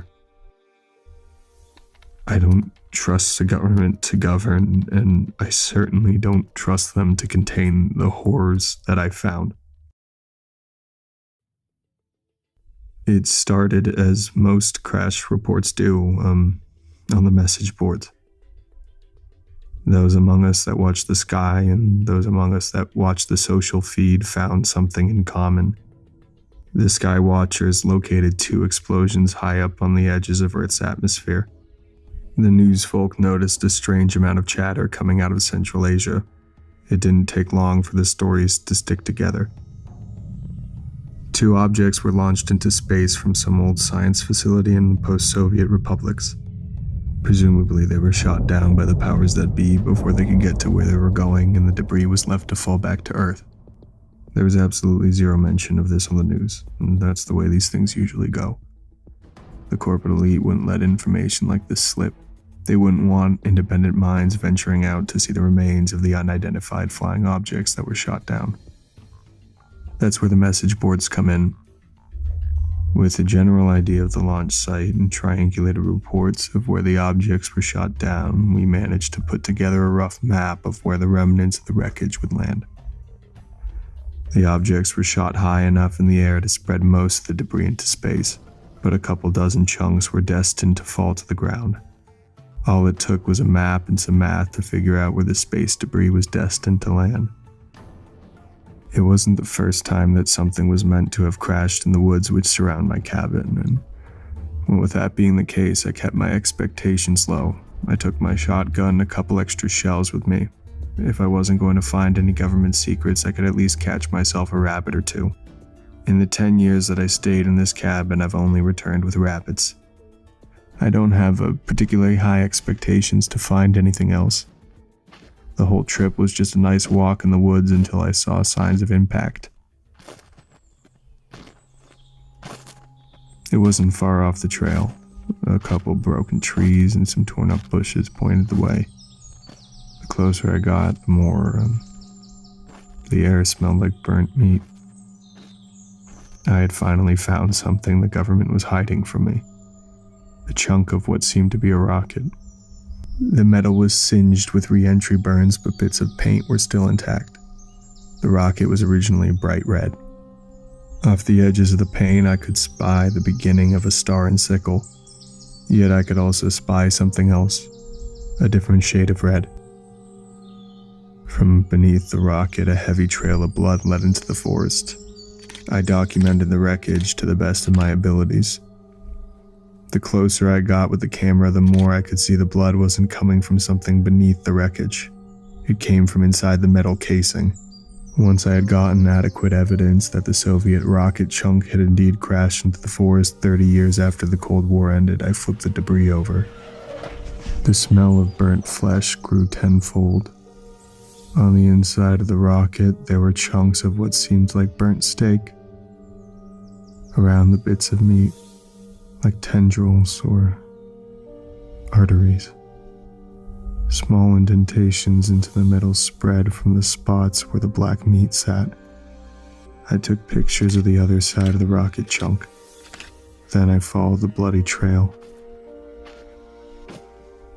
I was far too excited. My whole life I'd been waiting to find a UFO, and even though finding a secret Soviet rocket chunk was not the same thing, it was the next best thing.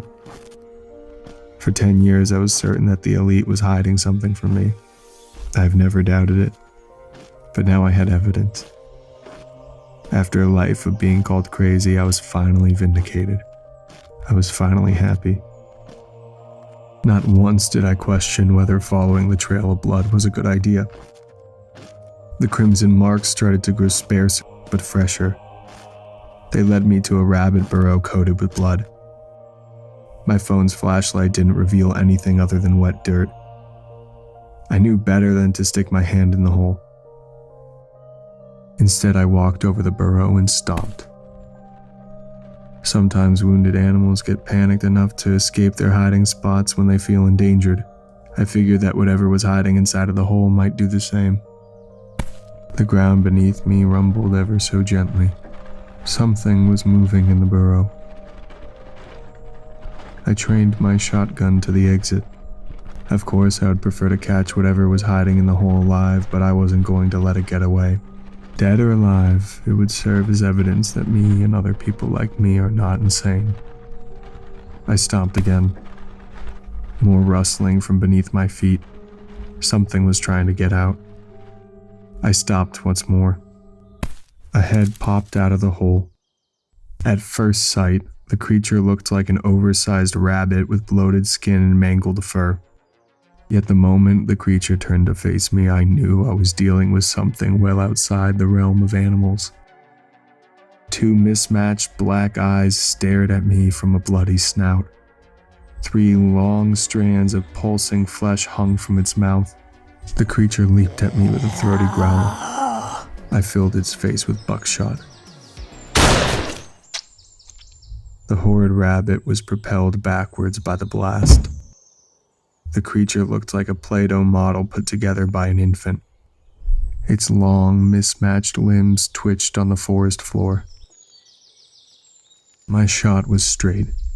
I was pretty sure the beast was on its way out. I lowered my shotgun. Suddenly, the animal was on its feet. A face of blood and raw flesh stared back at me with uneven eyes. Before I could even lift my gun, the creature was in the air. Those 3 long strands of flesh met my right shoulder like a dagger. They went straight to the bone. The raw pain surging through my body that made the world a burning blur. Yet the pain helped in a way.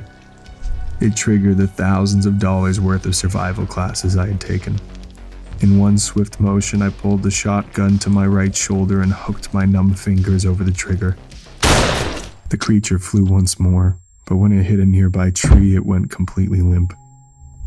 My right hand was numb, but with the cocktail of adrenaline and agony burning through my body, I somehow managed to eject the shells and plant new ones. I shot the limp body of the malformed rabbit one more time, just in case. It didn't move again.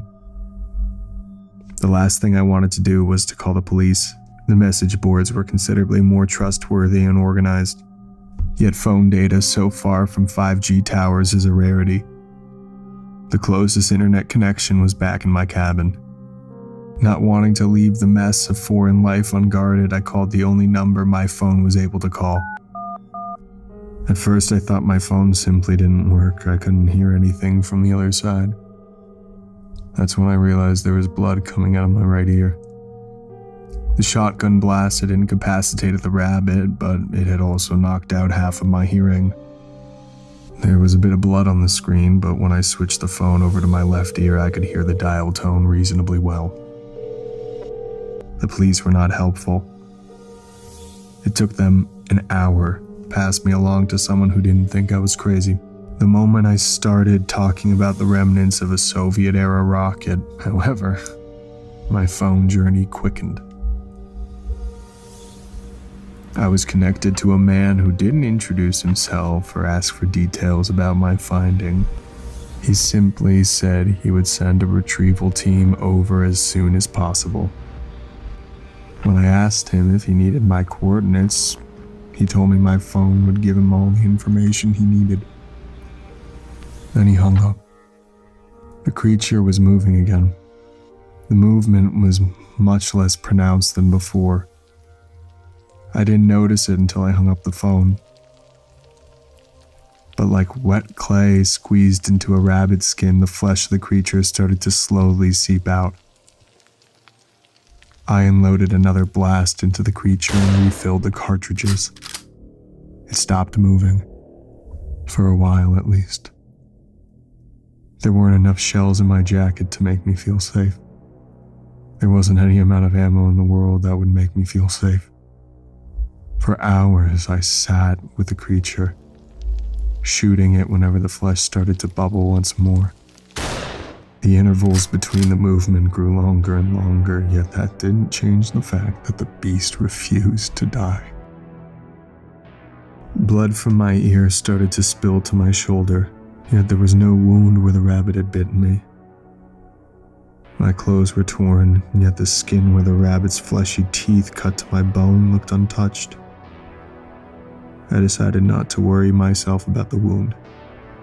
I decided only to worry about the mass of invincible flesh that was bubbling before me. I emptied my last shell into the creature just as the sun was setting. By then it looked less like an animal and more like ground beef rolled around in a helping of blood and twigs. My nerves were starting to get the better of me. I was starting to consider running back for more ammo, or abandoning the abomination of flesh entirely. That's when they showed up. With flashlights beaming from their heads, they made their way through the coming darkness. There were 3 of them. 2 wore rifles around their shoulders, and the third carried some sort of glass box. The moment they saw me, they raised their weapons. Their voices were not calm. Seeing that mass of flesh made them just as nervous as I was.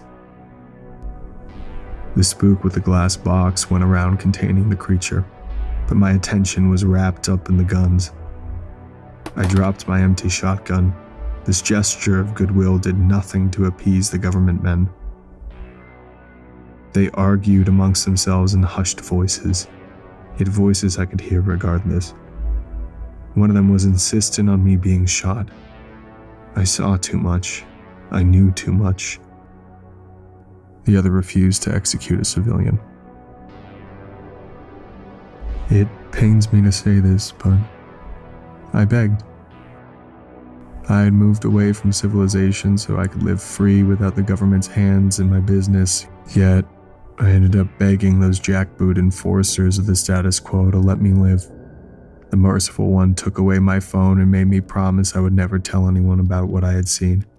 I knew I would be writing a report on the message boards the moment I came home, but it wasn't until the hazmat troops started to leave that I decided to inform the wider public. I told them about the other impact sites we had mapped out. I warned them of the danger of those flesh creatures going unchecked. They ignored me. They simply thanked me for my service to my community and left. The beasts of flesh stirred in the glass container as they walked away. After seeing that mess of arteries and blood, I had trouble sleeping. Whatever that thing was, it wasn't something that was meant for human eyes. A persistent throbbing pain in my right shoulder has also made things difficult. Yet the thing that makes sleep impossible the most is thoughts of the future. I've tried reaching out. I've tried sending them the map of potential impact sites, but no one will listen to me. Even the message boards I'm mocked. Without proper evidence of what I had found, only select few are willing to listen to me. Yet it's not the disbelief of others that's keeping me awake. It's thoughts of the future. It's thoughts of dozens of strands of flesh crashing down onto our planet unchecked. I don't trust the government, and I never have. I don't trust them to govern, and I certainly don't trust them to contain the beings of flesh that have fallen from the sky.